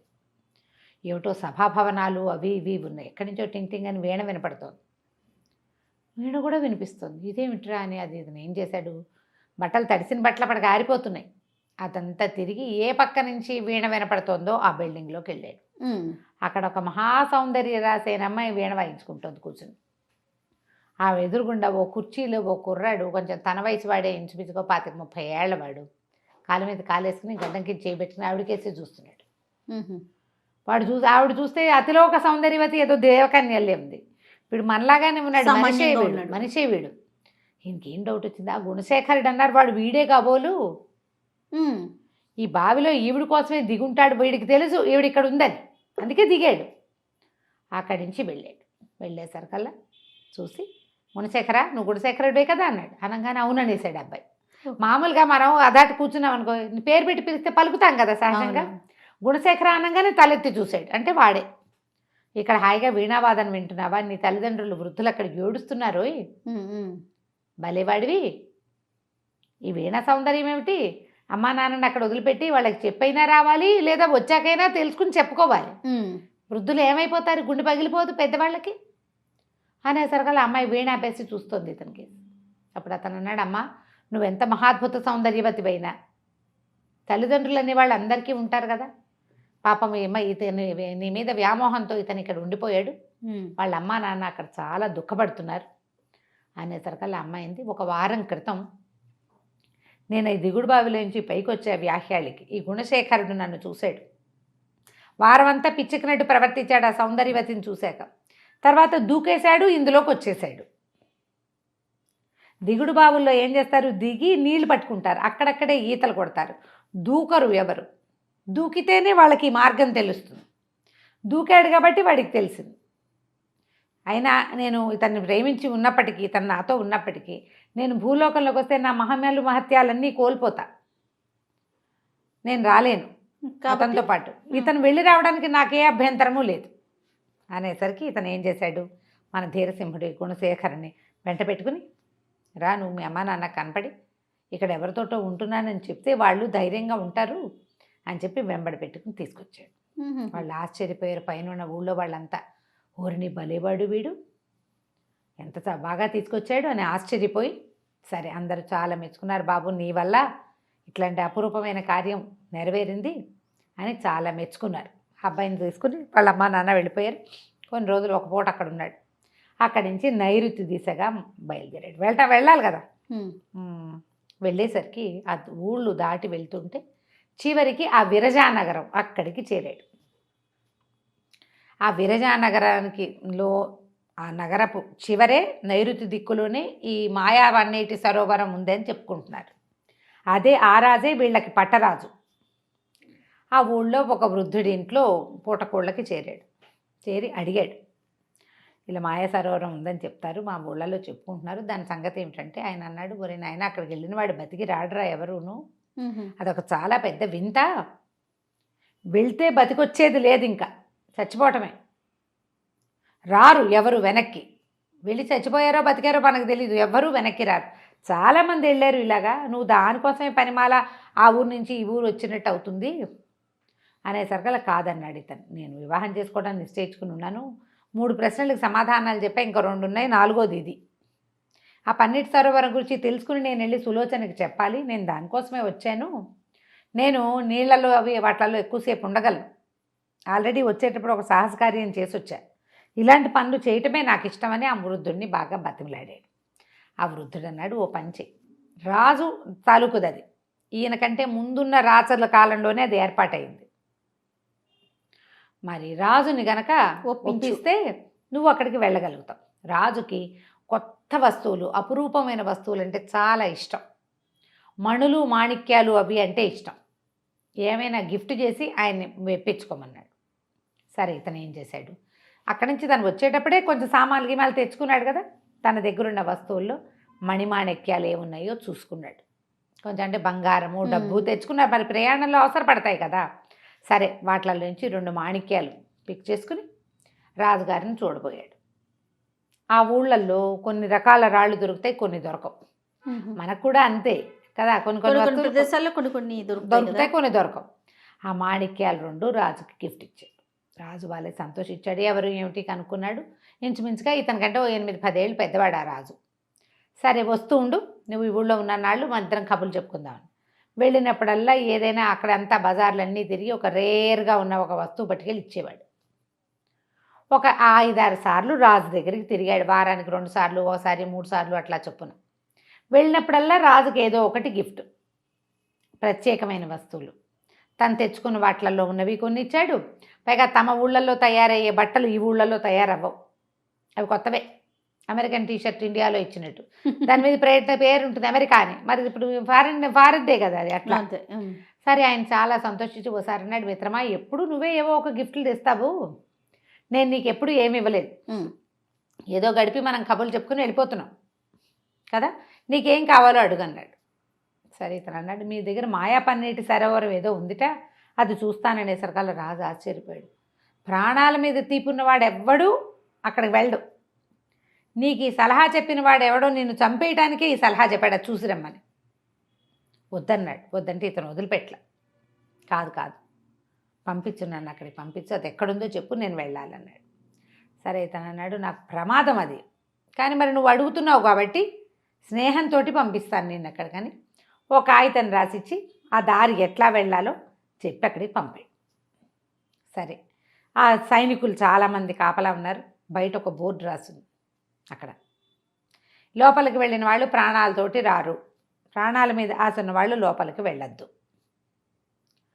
చుట్టుపక్కల భట్లు అందరూ చెప్పారు, మీరు రాజుగారి ఫ్రెండ్ అని ఉంది ఉత్తరంలో, ఎందుకండి అనవసరంగా అని. అయినా సరే అతను వెళ్తానన్నాడు. సరే, లోపలికి వెళ్ళాడు. చాలా విశాలమైన ప్రాంగణం అది, ఎంత బాగుందో. అక్కడి నుంచి కొన్ని తొట్టెల్లాగా నీళ్లు గీళ్ళు ఉన్నాయి. లోపలికి వెళ్ళంగానే ఒక విచిత్రమైన వ్యక్తి ఒకడు వచ్చాడు, ఇంత పొడుగు జడేసుకుని, మగవాడు. ఈ సరోవరంలోకి వచ్చిన వాళ్ళకి స్నానం చేయిస్తాను నేను, ఇక్కడికి వచ్చిన వాళ్ళకి అని చెప్పి ఒక లోపలికి తీసుకెళ్ళాడు. సరే, బట్టలు విప్పి ఒక చిన్న లంగోటా కట్టించాడు. మరి ఒళ్ళుగా స్నానం చేయించాలంటే నూనె మార్దంలో అవి చెయ్యొద్దు. అక్కడి నుంచి ఏం చేశాడు, ఒక గాజు తొట్టెలోకి తీసుకెళ్ళి నేనే స్నానం చేయిస్తాను, నువ్వు ఇక్కడ కూర్చోమని ఒక పీట మీద కూర్చోబెట్టాడు. పెట్టి ఆ గ్లాస్ తలిపేసేసాడు. ఇప్పుడు మన బాత్రూమ్లు ఉంటున్నాయి కదా, క్లోజ్డ్గా ఉండే గ్లాస్ బాత్రూమ్స్, ఒక బకెట్ లాంటిది, ఒక తొట్టె లాంటిది తెచ్చాడు తనతో పాటు. దాని నిండా నీళ్లుని ఇతను ఏం చేశాడు, ఒళ్ళు బాగా మర్దం చేశాడు, నువ్వు సుగంధ ద్రవ్యాలు అవి పట్టించాడు, తల రుద్దాడు, తల బాగా మర్దం చేశాడు, అన్నీ బాగున్నాయి. ఈ పక్కనున్న దాంట్లోంచి చెంబుతోటి 3 చెంబులు నీళ్లు తీసి పోసాడు. 1 లేదు 2 లేదు, 3వ చెంబు పోయంగానే ఢామ్ అని పెద్ద మోత వచ్చింది. ఈ నీళ్లు పోస్తున్నాడే జడేసుకుని, ఇంత పొడుగున్న జడ ఉన్నవాడు, వాడు మాయమైపోయాడు. 3 చెంబుల నీళ్లు పొయ్యగానే ఆ గాజు పెట్టెలు అట్లా నీళ్లు పెరగటం మొదలుపెట్టినాయి. ముందు ఇక్కడెక్కడ ఉన్నాయి పాదాల దగ్గర 3 చెంబుల నీళ్ళు ఎన్ని వస్తాయి, అవి ఇట్లా పెరిగి తన మీదకి వచ్చేస్తున్నాయి నీళ్లు. ఆ గదిలోంచి బయటికి వెళ్ళేది ఏం లేదు, అవకాశం లేదు. అదొక గ్లాస్ బాక్స్, అద్దాల పెట్టె, కదిలినా మెదిలినా ఏమీ లేదు. ఆ పెట్టె మొత్తం అన్ని పక్కల నుంచి నీళ్లు కమ్ముకొచ్చేస్తుంది. తను కేకలు పెట్టాడు, అరిచాడు, ఎవరు ఏమీ లేదు.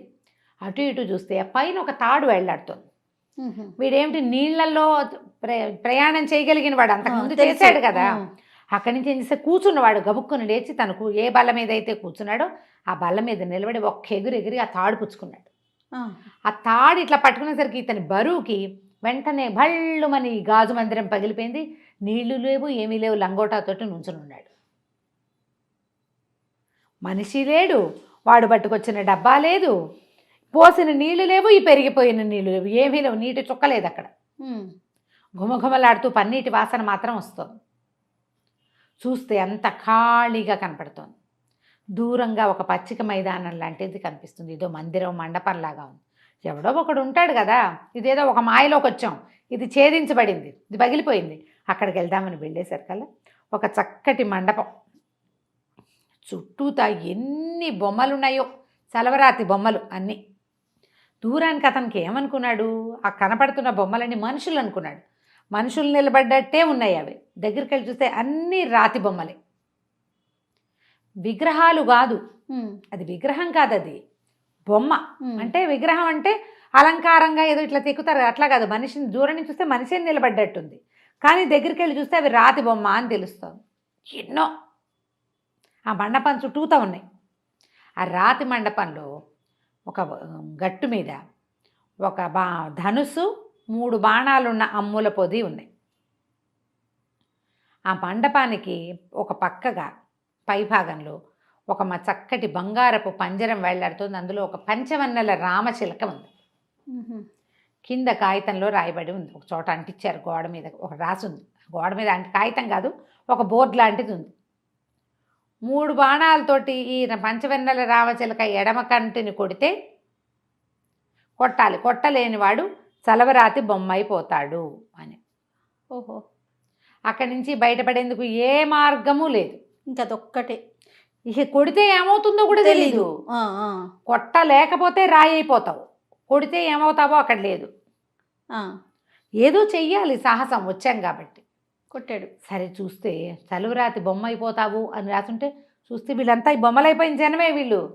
ఇందులోకి వచ్చిన వాడు ఎప్పుడూ బయటికి వెళ్ళాడు, అందరూ బొమ్మాయి లోపల కూర్చుని ఉన్నారు. ప్రతివాడు నీళ్ల తొట్టెలో చచ్చిపోయిన వాళ్ళు కొంతమంది చచ్చిపోయారు ఊపిరాడక భయపడి. వాటర్ మీదకి వస్తుంటే భయం వేస్తుంది. అమ్మో. కొంతమంది అందులో పోయిన వాళ్ళు ఉంటారు. కొంతమంది కొంచెం ఇలాంటి సాహసికులు ఏం చేస్తారు, ఆ తాడుచుకుని దాన్ని బగలగొట్టుకుని బయటకు వస్తే ఇదేదో కనపడుతుంది, ఈ పని చేస్తారు. అన్నీ బొమ్మలే, ఒకడు కూడా బయటికి రాలే. అంటే కొట్టలేరన్నమాట. అదే కదా పాయింట్. సరే ఏమనుకున్నాడు, కొడదామని పంచవన్నెల రామచిలకని కొట్టాలంటే అది ఇట్లా ఇట్లా అంటుంటుంది మొహం. మనం ఇటు కొడుతుంటే అది అటు వెళ్ళిపోతుంది, అంత ఉంది పంజరం. సరే ఏం చేశాడు, ఒక బాణం కొట్టాడు పళ్ళ. రెండో బాణం కొడతారు, పక్క పక్క పక్కగా నవ్వటం మొదలుపెట్టింది. అది నీ వల్ల కాదు, ఇక్కడ ఇన్ని బొమ్మలు ఉన్నాయా, నువ్వు కూడా ఓ బొమ్మ అవుతావు. చాలా రోజులైంది కొత్త బొమ్మలు వచ్చి, ఇక్కడ కూర్చుంటావు నువ్వు అని. ఇతను బాగా తలుచుకున్నాడు వాళ్ళని వీళ్ళని, ప్రతి వాళ్ళని భగవంతుడిని తలుచుకున్నాడు. నేను ఎక్కడైనా పని మొదలు పెడితే ఆ చెడటం లేదు ఇప్పటిదాకా. పైగా ఈ కొడితే ఏం జరుగుతుందో, ఏదైనా జరుగుతుంది. అది జరిగిన తర్వాత ఇక్కడున్న బొమ్మలందరికీ విముక్తి వస్తుంది. కనీసం ఈ బొమ్మలకు విముక్తి రావాలంటే కొట్టాలి మనం, అంతే మార్గం. మనతో పాటు వీళ్ళందరికీ విముక్తి. అక్కడి నుంచి ఏం చేశాడు, బాగా ఆలోచించి మంచి ఫోకస్డ్గా కొట్టాడు. ఈసారి ఎడమ కంట్లో పడి కొట్టాడు. కొట్టేసరికి అది బాణం ఎగిరిపోయింది, ఈయన దగ్గర ఉన్న విల్లు ఎగిరిపోయింది, పంచవన్నెల రామచిలక ఢామని పడిపోయింది, చచ్చిపోయింది, చిలక మాయమైపోయింది. అక్కడ ఒక మణి ఒకటికి దొరికింది అతనికి. అప్పుడు గోడ మీద కొన్ని వాక్యాలు కనపడ్డాయి. ఇది ఈ రాజ్యపు రాజుకి చాలా కాలం క్రితం జీవమణి ఒకటి దొరికింది. ఆ జీవమణి గనక తగిలిస్తే చనిపోయిన వాళ్ళు కూడా బతుకుతారు. అందుకని ఆయన ఏం చేశాడు, ఆ జీవమణి తన వంశాన్ని దాటి వెళ్ళకుండా ఉండటం కోసం ఆ జీవమణిని ఈ చిలకలో ప్రవేశపెట్టి ఈ మాయా సరోవరాన్ని సృష్టించి అది తన రాజ్యంలోనే ఉండేలాగా చేసుకున్నాడు. అది ఏ రాజ్యంలో ఉంటే అక్కడ సుభిక్షంగా ఉంటుంది. ఎవరైనా వేరే రాజ్యం వాళ్ళు కనబడితే మణి తరలిపోతే ఇక్కడున్న సుభిక్షత పోయి ఇంకో రాజ్యానికి వెళ్తుంది. అందుకని ఇట్లా ప్లాన్ చేశాడు. దీనికోసం ప్రయత్నించిన వాళ్ళు ఎవరైనా ఇక్కడ బొమ్మలైపోవాల్సిందే, చిలకని కొట్టలేకపోతారు. ఆ జీవమణి కనపడింది, వాక్యాలు కనిపించగానే ఇతను ఏం చేశాడు, దానికో దండం పెట్టి జీవమణిని పట్టుకుని ఇక్కడున్న చలవరాతి మందిరాలు ఉన్నారుగా వీళ్ళందరూ, అందరినీ రాయి రూపాల్లో చలవరాతి రాళ్ల రూపాల్లో ముట్టించేశారు కదా, అందరూ మనుషులైపోయారు. వాళ్ళంతా కోకొల్లలుగా చేరారు ఇతను చుట్టూతా. ఎవరెవరా నువ్వు నాయన, ఎక్కడి నుంచి వచ్చావు, ఏమిటి ఇట్లా చేసావు, మమ్మల్ని ఎలా చేయగలిగావు ఏమిటంటే, అప్పుడు ఇతను వీళ్ళకి ఇదంతా చెప్పి మేము ఈ రాజ్యాలకు వెళ్ళిపోండి, మీరు ఏ రాజ్యం నుంచి వచ్చారు. ఇతనికి జీవమణి సంగతి తెలియదు. ఇతనికి ఏం తెలుసు, అతనికేం తెలియదు. అమ్మాయి చెప్పింది పన్నీటి సరోవరం, దాని గురించి కనుక్కో అని. కానీ ఇక్కడ ఒక మణి ఉందని తెలిసిన వాళ్ళు కొంతమంది అయి ఉండొచ్చు. ఈ సరోవరం గురించి తెలుసుకోవడానికి, పన్నీటి జలకాల గురించి తెలుసుకోవడానికి అయిన వాళ్ళు అయి ఉండొచ్చు. ఎవరొచ్చినా వాళ్ళ రహస్యాన్ని బయటికి తీసుకెళ్ళాలి. చిలకని కొట్టిన వాడికి వెంటనే తెలిసిపోతుంది ఇది మణిని. ఆ మణిని తీసుకుంటే ఈ రాజ్యం నుంచి అది బయటకు వెళ్ళిపోతుంది. ఇతను ఏం చేశాడంటే, ఎవరిని వాళ్ళ ఇళ్ళకి వాళ్ళని వెళ్ళిపోండి అని చెప్పి ఆ మణిని పుచ్చుకొని రాజుగారి దగ్గరికి వెళ్ళాడు. రాజుకి అప్పచెప్పాడు. దాని రహస్యం విడిపోయింది, ఇది మీ పూజా మందిరంలోనో దేవతా మందిరంలోనో పెట్టేసుకో, ఈ మణి మీ ఇంట్లోనే విడిపోతుంది. దీనికోసం ప్రయత్నం చేస్తూ ప్రాణాలు పోగొట్టుకోకర్లేదు కదా ప్రతి వాళ్ళు అని చెప్పేసి మళ్ళీ బయలుదేరి వెనక్కి ఊరికి వచ్చేసాడు. ఈ సులోచన చాలా మెచ్చుకుంది ఇదంతా వివరంగా చెప్పేసరికి. నువ్వే చెప్పక్కర్లేదు, నువ్వు ఇక్కడికి చేరే లోపల తమ సొంత రాజ్యాలకు చేరిపోయిన వాళ్ళంతా నీ యొక్క సాహసం గురించి చెప్పుకుంటున్నారు. ఆ కథలు ఆల్రెడీ మన రాజ్యంలోకి వచ్చేస్తున్నాయి. చాలా మంచి పని చేసావు, ఎంతోమందికి మేలు కలిగించావు. కొద్ది రోజులు విశ్రాంతి తీసుకో. 5వ ప్రశ్న మళ్ళీ చెప్తాను. 5వ ప్రశ్నని మనం 5వ భాగంలో విందాం. తప్పకుండా అండి. నమస్తే రమగారు. నమస్తే జయ. నమస్తే రమగారు. నమస్తే జయ. రమగారు, మనము 5 ప్రశ్నలని ఒక సిరీస్ చేస్తూ ఉన్నాం కదా, 4 అయిపోయినాయి, 5వ ప్రశ్నలో ఉన్నాము. మరి 5వ ప్రశ్న ఏమిటి, ఆవిడ ఏమడిగింది యువరాణి? ఆ ముందు ఆ రాజ్యం నుంచి వచ్చేసి ఇక్కడ రెస్ట్ తీసుకున్నాడు. కొద్ది రోజులు అయ్యాక యువరాణిని కలిశాడు. ఆవిడ ఏం చెప్పిందంటే, మన రాజ్యానికి ఈశాన్య దిగ్భాగంలో శబ్దభేది అని ఒక పర్వతం ఉంది. అది చాలా వింతైనదని, అక్కడ ఏవో విచిత్రాలు ఉన్నాయని చెప్తారు. ఏమిటి ఆ కొండ, అక్కడ సంగతులు ఏమిటో కనుక్కొచ్చి చెప్పు. అక్కడ ఎలాంటి రాజ్యం ఉంది, అక్కడ ఏం దొరుకుతుంది, అసలు అది ఏమిటి? శబ్దభేది అనేది ఒక ప్రత్యేకమైన పేరు. అది కనుక్కురమ్మని. సరే, ఇతను ఒక 3 నెలలు గడువు అడిగాడు. ఓ గుర్రం వేసుకుని మెల్లిగా బయలుదేరాడు. వెళ్ళాడు. ఇక ఆ కొండకి దగ్గరలో ఉన్న ఊళ్ళల్లోకి వెళ్ళాడు. ఒక ఊరు దగ్గరికి వెళ్తుంటే ఒక అడవి దాటాలి. ఆ అడవిలోకి వెళ్ళేసరికల్లా జంతువులన్నీ పిచ్చెక్కనట్టు పరిగెత్తేస్తున్నాయి. అందులో చిన్నది లేదు, పెద్దది లేదు. నేను ఇప్పుడు కుందేళ్ళు, లేళ్ళు అవి పరిగెత్తాయి అనుకో, పులో, చిరత పులో, నల్ల పులో, లేకపోతే సింహమో ఏదో వస్తుంది. ఏనుగులు, పులులు కూడా పరిగెడుతుంటే ఏమనుకోవాలి?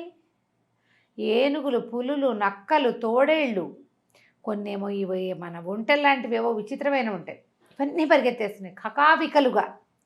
అవి ఏదో ఒకదాని నుంచి కాదు, ఏదో ప్రాణభయం నుంచి తప్పించుకున్నట్టు అన్నీ కలిసి సమూహంగా పరిగెడుతున్నాయి. సరే, దూరం నుంచి ఇతనికి ఏం కనపడిందంటే ఒక విచిత్రమైన జంతువు. దాని నోట్లో నుంచి మంట వస్తున్నట్టు కనపడింది ఇతనికి.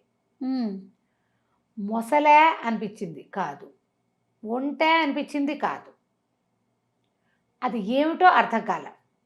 అది ఊపిరి తీస్తుంటే మంట వస్తుంది. ఏదో విచిత్రమైందని ఇతను ఏం చేశాడు, ఇన్ని జంతువులు పరిగెడుతున్నాయి, మనం ఎదురెట్లా వెళ్తాం? ఆ పక్కన చెట్టేదో ఎక్కేసి చిటారు కొమ్మకి ఎక్కి కూర్చున్నాడు. కూర్చునేసరికల్ ఆ జంతువు కొత్త వాసన కనిపెట్టేసింది. అదొక విచిత్రమైన జంతువుగా ఉంది. దాని పైభాగం మొసలి పోలుసుల్లాగా ఉన్నాయి. ఒంటెలు అవి ఉన్నట్టుగా ఎత్తుగా ఉంది. తోక చాలా పొడుగ్గా ఉంది, ఇలా మందపాటి తోక. పొగలు, నోట్లోంచి మాత్రం మంటలు వస్తున్నాయి. విచిత్రంగా అది కళ్ళు అటు ఇటు తిప్పి చూస్తోంది బాగా. జంతువులన్నీ పరిగెడితే ఇది కొత్త వాసన తెలిసిపోయిందండి. చెట్టు వైపుకి తిరిగేసింది. ఇతను ఎక్కిన చెట్టు వైపుకి తిరిగేసి అతని మీదకి లంఘించడానికి ప్రయత్నం చేసింది. కత్తి డాలుతోటే వెళ్ళాడు కదా, ఇతను గుర్రం వేసుకొచ్చాడు కదా, గుర్రం దిగి చెట్టు ఎక్కాడు. ఆ గుర్రం కూడా ఆ జంతువులతో సహా పరిగెత్తేసింది. జంతువులకి ఇలా ప్రాణాపాయ స్థితిని తెలుసుకునే లక్షణం ఉంటుంది. అది ఆ జంతువులతో పాటే పరిగెత్తుకుంటూ పోయింది. గుర్రం కూడా లేదు. ఇది తన వైపుకి తిరిగి ఆ చెట్టు మీదకి లంఘించేశారు. అలా కత్తి ఉందిగా, నడువుకు పెట్టుకున్నాడు. ఆ కత్తి పెట్టి ఆ తన మీదకి లంఘించినట్టు. అది ఎంత ఎత్తుంది? ఈ చెట్టులో సగానికి పైగా ఉంది ఆ జంతువు. అంత ఎత్తుంది దాని మెడ. బాడీ అది కిందకునే, మెడ ఇంత ఎత్తుగా ఉంది, పొడుగ్గా. ఒంటి మేడలాగా కనపడుతోంది, కానీ ఒంటి మేడ కాదు, అదంతా పదునుగా ముళ్ళుగా ఉంది దాని మెడంతా. ఏదో విచిత్రమైన రాకాసి జంతువు. ఈ మీదకి ఆ చెట్టు మీదకి ఒక ఎగిరింది. ముందు కాళ్ళు అవి ఎగరడానికి వీలుగా ఉన్నాయి. ఈ తన మీద పడుతున్నటువంటి ఈ జంతువుని అతను ఏం చేశాడు, ఆ కత్తి పెట్టి గట్టిగా కొట్టాడు, తోసేసాడు. భయపడలేదు, అంతే. అది పడింది కానీ దానికి దెబ్బ ఏం తగల, వెనక్కి పడిపోయింది. అదాటిని ఇప్పుడు 2 కాళ్ళు పైకెత్తి ఇట్లా వేస్తుంటే అక్కడ తన్నేమనుకో, అవును, బ్యాలెన్స్ అవుట్ అయిపోతుంది. పడింది. పడంగానే అది పెద్దగా అరుస్తోంది. అది అరుస్తుంటే దాని నోట్లోంచి మంట, ముక్కులోంచి పొగ, ఏమిటో గందరగోళంగా. తను ఏం చేశాడంటే చెట్టు మీద నుంచి దూకాడు, ఆ కత్తి పుచ్చుకుని దాని మీద పడ్డాడు. దానికి పైనంతా మొసలి పొలుసుల్లాగా ఉంది, కానీ పొట్ట కింద భాగం మాత్రం మెత్తగానే ఉంది, పైభాగం బరగ్గా ఉంది. ఇక అతను దూకాడు, అది కూడా ఇతని మీదకి లంఘించింది. కాకపోతే అదాటన పడ్డంతో అది జంతువులను చూస్తుంది, కానీ మనుషులను చూసే ప్రాక్టీస్ దానికి లేదు.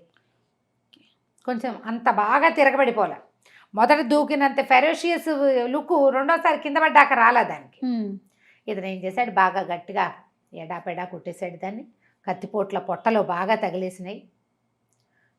స్పృహ తప్పేసింది, చచ్చిపోయింది అది. అది ఇట్లా చచ్చిపోవటం ఏమిటి, పెద్ద మంటలాగా వచ్చింది. అందులోంచి ఒక దేవతా పురుషుడు ఒక ఆయన బయటకు వచ్చాడు. బాబు మహాన్ బాబా, నువ్వెవరో, నన్ను రక్షించావు, విముక్తి కలిగించావు. గురుద్రోహం చేశాను నేను. గురువు వల్ల శపించబడి ఇట్లా జంతువుల్ని తింటూ ఎన్నో ప్రాణాలని పొట్టను పెట్టుకుని పాపం మూట కట్టుకున్నాను. ఇలా విచిత్రమైన జంతు రూపం వచ్చింది, నాకు డ్రాగన్ లాగా ఉందన్నమాట అది. అటు ఇటుగా అని చెప్పి ఒక నమస్కారం చేసి వెళ్ళిపోయాడు. ఇతను ఏం చేశాడు, ఆ చచ్చి పడిపోయిన జంతువు కాళ్ళు తల కట్ చేశాడు. తన దగ్గర ఉన్న సంచుల్లో, భుజానికి వేసుకున్న సంచులు కొన్ని ఉన్నాయి, గుర్రం బారిపోయింది. ఆ సంచిలో ఒక దాంట్లో వాటిని వేసుకుని నడవడం మొదలుపెట్టాడు. మొదలుపెట్టేసరికి ఈ అడవి దాటిన తర్వాత ఒక నగరం కనపడింది. ఆ నగరంలో ఎంత నిర్మానుష్యంగా, జనాలు తక్కువగా, దీనంగా ఉంది. కానీ భటులు కనపడ్డారు కొంతమంది. వాళ్ళు కూడా ఉసూర్మియాలా ఉన్నారు, మెళ్ళ వేలాడేసుకుని. సరే వాళ్ళు ఏం చేశారంటే, ఈ నగర ప్రవేశం చేసిన ఇతన్ని రాజుగారి దగ్గరికి వెళ్తే పదని తీసుకుపోయారు. ఆ రాజుగారు మొత్తం మండపం అంతా బ్రహ్మాండంగా నవరత్న ఖచ్చితంగా ఉంది, కానీ బంగారపు సింహాసనం మీద బుర్ర వేలాడేసుకుని కూర్చుని ఉన్నాడు రాజు దిగులుగా. వెళ్ళి పలకరించాడు. ఏ ఊరినైనా ఎక్కడి నుంచి వచ్చావు ఏంటంటే, నేను ఫలానా చోటు నుంచి వచ్చాను, నేపాల్లో రాజవంశ రాజకుమారుణ్ణి, కానీ నాకు ఆస్తి స్వాస్తి ఇప్పుడు ఏమీ లేవు, నా దగ్గర ఏం లేవు, నేను ఒంటరిగా తిరుగుతున్నాను, ఏదో చూడడం కోసం వచ్చాను అన్నాడు. అనేసరిగా ఆయన అన్నాడు, అన్నీ ఉన్నాయి నాయన, మాకు ఏదో విచిత్రమైన జంతువు బారిన పడి ఇలా నా ప్రజలంతా చచ్చిపోతున్నారు, చుట్టుపక్కల మొత్తం అడవంతా సర్వనాశనం అయిపోయింది, ప్రజలు పారిపోతున్నారు మా దేశం వదిలిపెట్టి, ఇలా దిగులుగా ఉన్నాను, దాన్ని ఏమీ చేయలేకపోయాం, అదేదో విచిత్రమైన జంతువు, మంటలు వేలార్చే ఆ జంతువుని చూసి మా సైనికులు భయపడి పారిపోతున్నారు అన్నాడు. అనేసరికి ఇతను ఏం చేశాడు, సంచి ఒడదీసి ఇదేనా ఆ జంతువు, ఇవేనా దాని కాళ్ళు అని చూపించాడు. అవి బ్యాగులో వేసుకు రావడం మంచిదే. ఆయన ఆశ్చర్యపడి, ఏమిటి ఈ జంతువు నువ్వు చంపేశావా అన్నాడు. జంతువుని నేను చంపేశాను, అది నాకు అక్కడ ఎదురుపడింది, ప్రాణాపాయము, నాకు కూడా ప్రాణభయంతో, అదొక దేవతా పురుషుడు ఒక ఆయన, అతను గురువు శాపంతో ఇట్లా అయ్యాడు, అందుకని విచక్షణ లేకుండా, అది ఆహారం కోసం కాదు, కంటబడిన దాన్ని చంపేయటం దాని గుణం అది, అంతే. దాంతో ఆయన చాలా సంతోషించాడు. ఆయన సరే మా సైనికుల్ని అందరినీ వెనక్కి రమ్మని పిలుస్తాను, వెంటనే దండోర వేయించాడు. ప్రజలకు ఏం భయం లేదు, ప్రశాంతంగా ఉండండి, జంతువు చచ్చిపోయింది, ఆ జంతువుని చంపిన వాడు మనకి ఇప్పుడు అతిథిగా ఉన్నాడని అందరికీ చాటి ఇచ్చారు. సైనికులంతా ఊపిరి పీల్చుకున్నారు, అమ్మయ్య ఇంకా పర్వాలేదని. సరే ఇతను ఏమన్నాడంటే, ఈ ధీరసింహుడిని 4 రోజులు మా దగ్గర రెస్ట్ తీసుకో, నువ్వేం పని మీద వచ్చావో చెప్పమన్నాడు. అప్పుడు ఇతను 4 రోజులు విశ్రాంతిగా అక్కడ ఉండి హాయిగా తిరిగి ఆయనకు చెప్పాడు, శబ్దభేది అనే పర్వతం గురించి కనుక్కోవటానికి వచ్చాను నేనంటే, మాకు ఇక్కడికి దగ్గరే, ఇక్కడి నుంచి 20 ఆమడల దూరం ఉంటుంది ఒక నగరము, దాన్ని ఆనుకుని కొండ ఉంటాయి, నువ్వు ఆ నగరంలోకి వెళ్ళు అని చెప్పి ఓ 2 సైనికుల్ని తోడిచ్చి ఆ నగరానికి పంపించారు. సరే ఆ నగరానికి వెళ్ళిన తర్వాత ఇతను ఏంటంటే, అదేదో కొండ ఉంది, కొండని ఆనుకుని ఉన్న పెద్ద ఊరది, అడేం విశేషాలు ఏం లేవు, కానీ అక్కడ ఏదో వింత ఉంది, కనపట్టల్లా. సరే ఇతను ఏం చేశాడు, లోకల్గా ఓ సత్రంలో దిగాడు. దిగి కాస్త అటు ఇటు ఊరంతా తిరుగుతుంటే అతనికి ఓ కుర్రాడెవరో ఈ సత్రం దగ్గర పరిచయం అయ్యాడు, వీరవర్మ అని.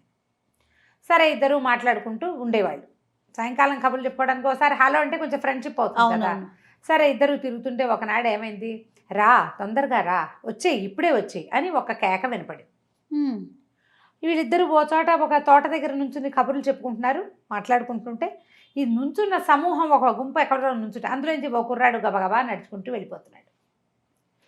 ఇతను ధీరసింహుడికి ఏమిటి ఎవరో పిలిచినట్టుంది అంటే, అవును ఆ కొండలోంచి వినపడుతుంది ఈ పిలుపు, రా తొందరగా రా ఇప్పుడే రా అని వినపడుతుంది. ఎవరిని ఉద్దేశించి పిలిచేందో వాడు వెళ్ళిపోతాడు, ఆ వెళ్ళిన వాడు తిరిగి రాడు, ప్రజలందరికీ తెలుసు, అందుకే ఎవరు హైరాన్ పట్టల, ఎవరిని పిలిచారో వాడు వెళ్ళిపోతాడు, వాడిని మనం ఆపే, వాళ్ళకి అలవాటైపోయింది ప్రజలకి. ఇది ఎన్నేళ్లుగానో ఇక్కడ జరుగుతోంది అన్నాడు. తను ఆశ్చర్యపడి తీరుతుంటాడు, అదేమిటి ప్రజల్లో ఒకరిని రమ్మంటారా, ఎవరో ఒకటి వెళ్ళిపోతాడా, వాడు వెనకాల వెళ్తే కాదు మనకి తెలిసేది, వాడు వెనకాల వెళ్తే అక్కడ ఏం జరిగిందో తెలుస్తుంది. అంటే ఏమో ఎవరు ప్రయత్నం చేయాల, ఎన్నో ఏళ్ళసాగా ఇలాగే జరుగుతుంది, అప్పటి నుంచి ఇదే పద్ధతి, ఎవరు పట్టించుకోరు దాన్ని. ఇక రాజు కూడా ఏమీ చేయలేక వదిలిపెట్టేశాడు, ఈ ఊరి నగరపాలకులు కూడా వదిలిపెట్టారు అన్నాడు.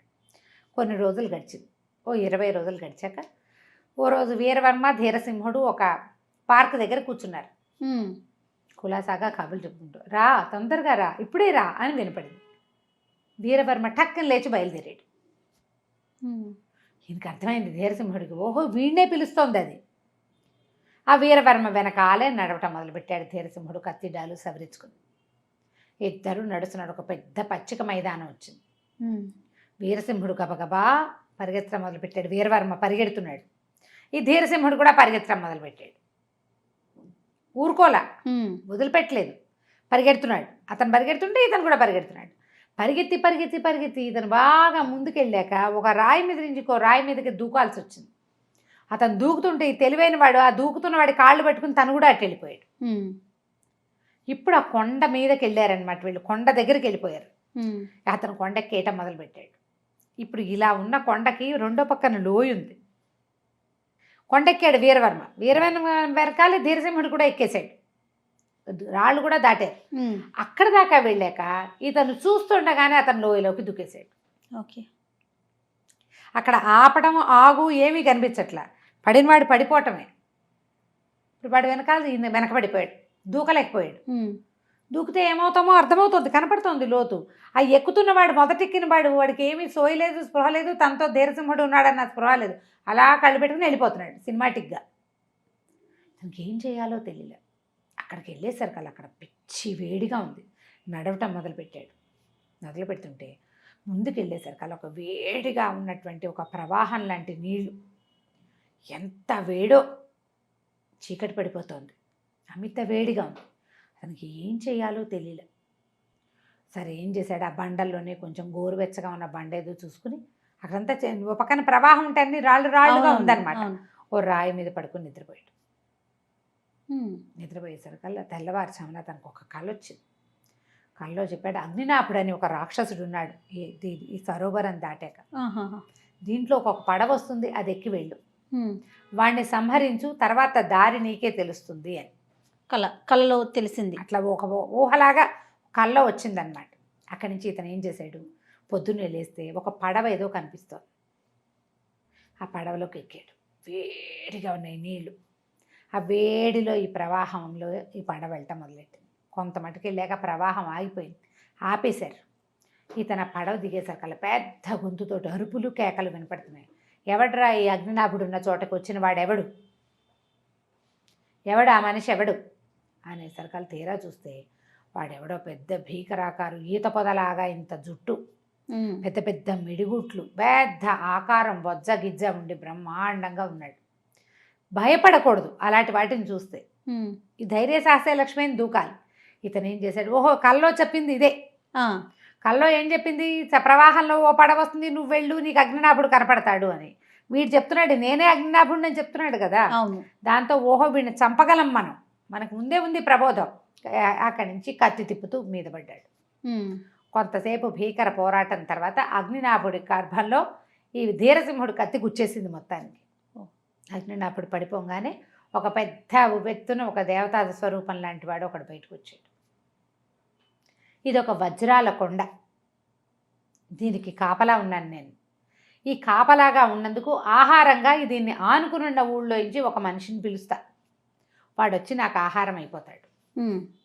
ఇవాళతో నీ వల్ల నీ కత్తిగాటు మానవుడు భయపడకుండా వచ్చి యుద్ధం చేస్తేనే నాకు విముక్తి, నువ్వు వచ్చావు నాకు విముక్తి లభించింది, వెళ్ళొస్తానని వెళ్ళిపోయాడు. ఓకే.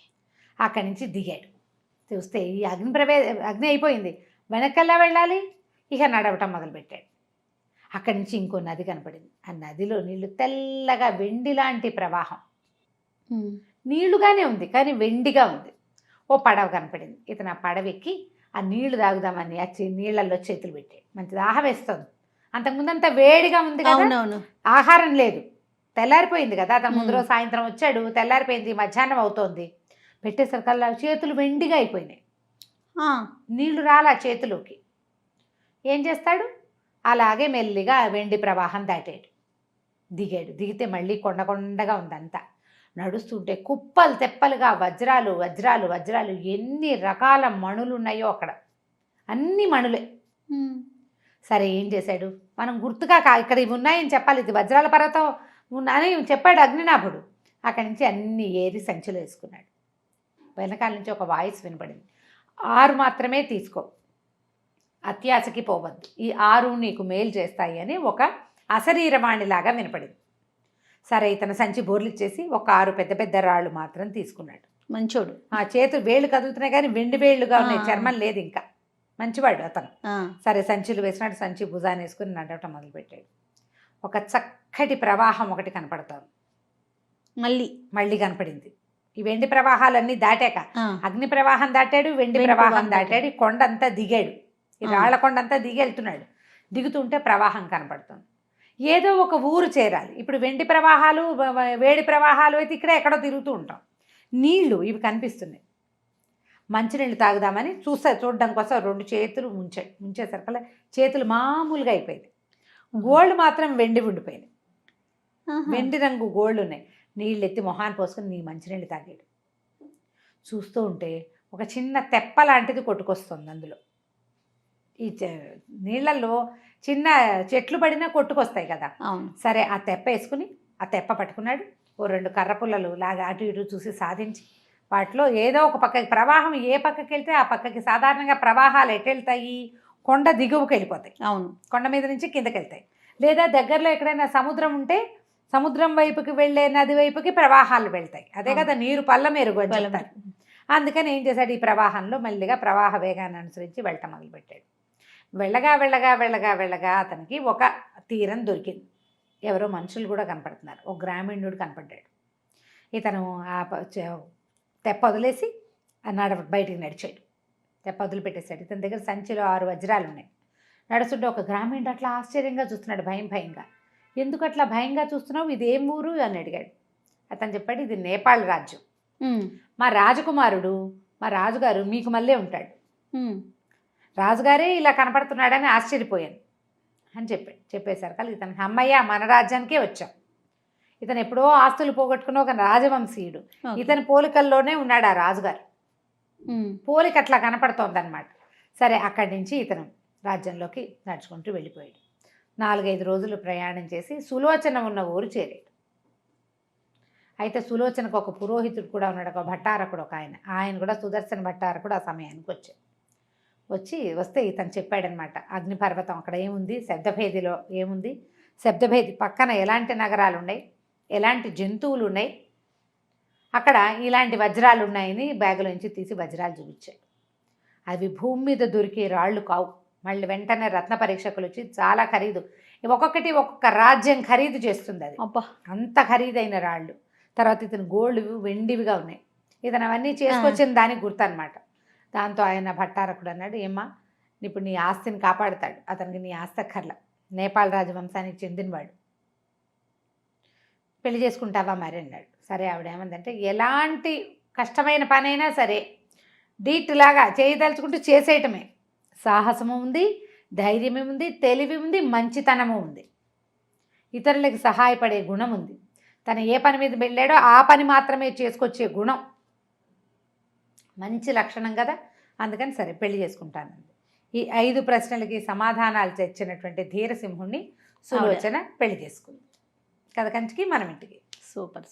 కానీ ఎన్ని ట్విస్టులు పెట్టిందండి. తగినట్టుగానే చేసుకొచ్చాడు కదండి. చాలా బాగుంది రమ్మగారు. ఓకే, నమస్తే. నమస్తే.